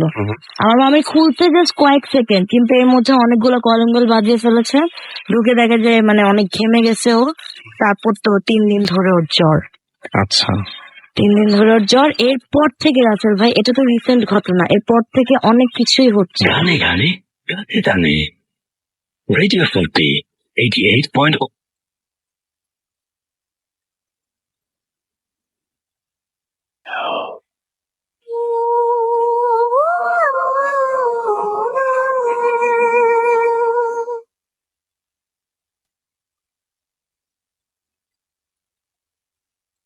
সবসময় রেডিও ফুর্তি আর চলছে ভূত এফএম হন্টেড বাই এয়ারটেল। চলে যাবো সরাসরি ঘটনায়। তবে তার আগে জানিয়ে দিই যে যারা SMS করতে চান তারা SMS করতে পারেন। লিখে ফেলুন SHOUT শাউট স্পেস আপনার নাম স্পেস আপনার মেসেজ, পাঠিয়ে দিন 9840 নাম্বারে। আর যারা আমাদেরকে ইমেল করতে চান তারা bhutfm@radiofurti.fm এই অ্যাড্রেসে ইমেল করতে পারেন। আর সবসময় রেডিও ফুর্তির সাথে থাকেন সেটাই আশা করবো। চলে যাচ্ছি ঘটনায়। লিখছেন, আমি Mahbubul Arifin Kamran, Shahjalal university of science and টেকনোলজিতে ইংলিশে মাস্টার্স করছি। আমি ভূত এফএম এর একজন নিয়মিত শ্রোতা। আমার কাছে ভূত এফএম এর প্রতিটি রেকর্ডেড এপিসোড ডাউনলোড করা আছে। খুব খারাপ কথা, লাইভ শুনতে হবে কিন্তু। প্রতি রাতে হেডফোন কানে লাগিয়ে ভূত এফএম শুনতে শুনতে ঘুমানো আমার অভ্যাসে পরিণত হয়ে গেছে।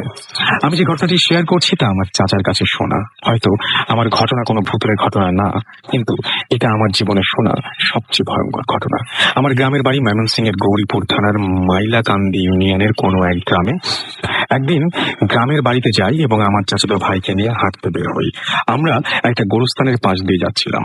তখন হঠাৎ একটা কবর দেখিয়ে আমার চাচাতো ভাই বলল, এটা একটা জোড়া কবর, এখানে নাকি দুজনকে একসাথে কবর দেওয়া হয়েছে।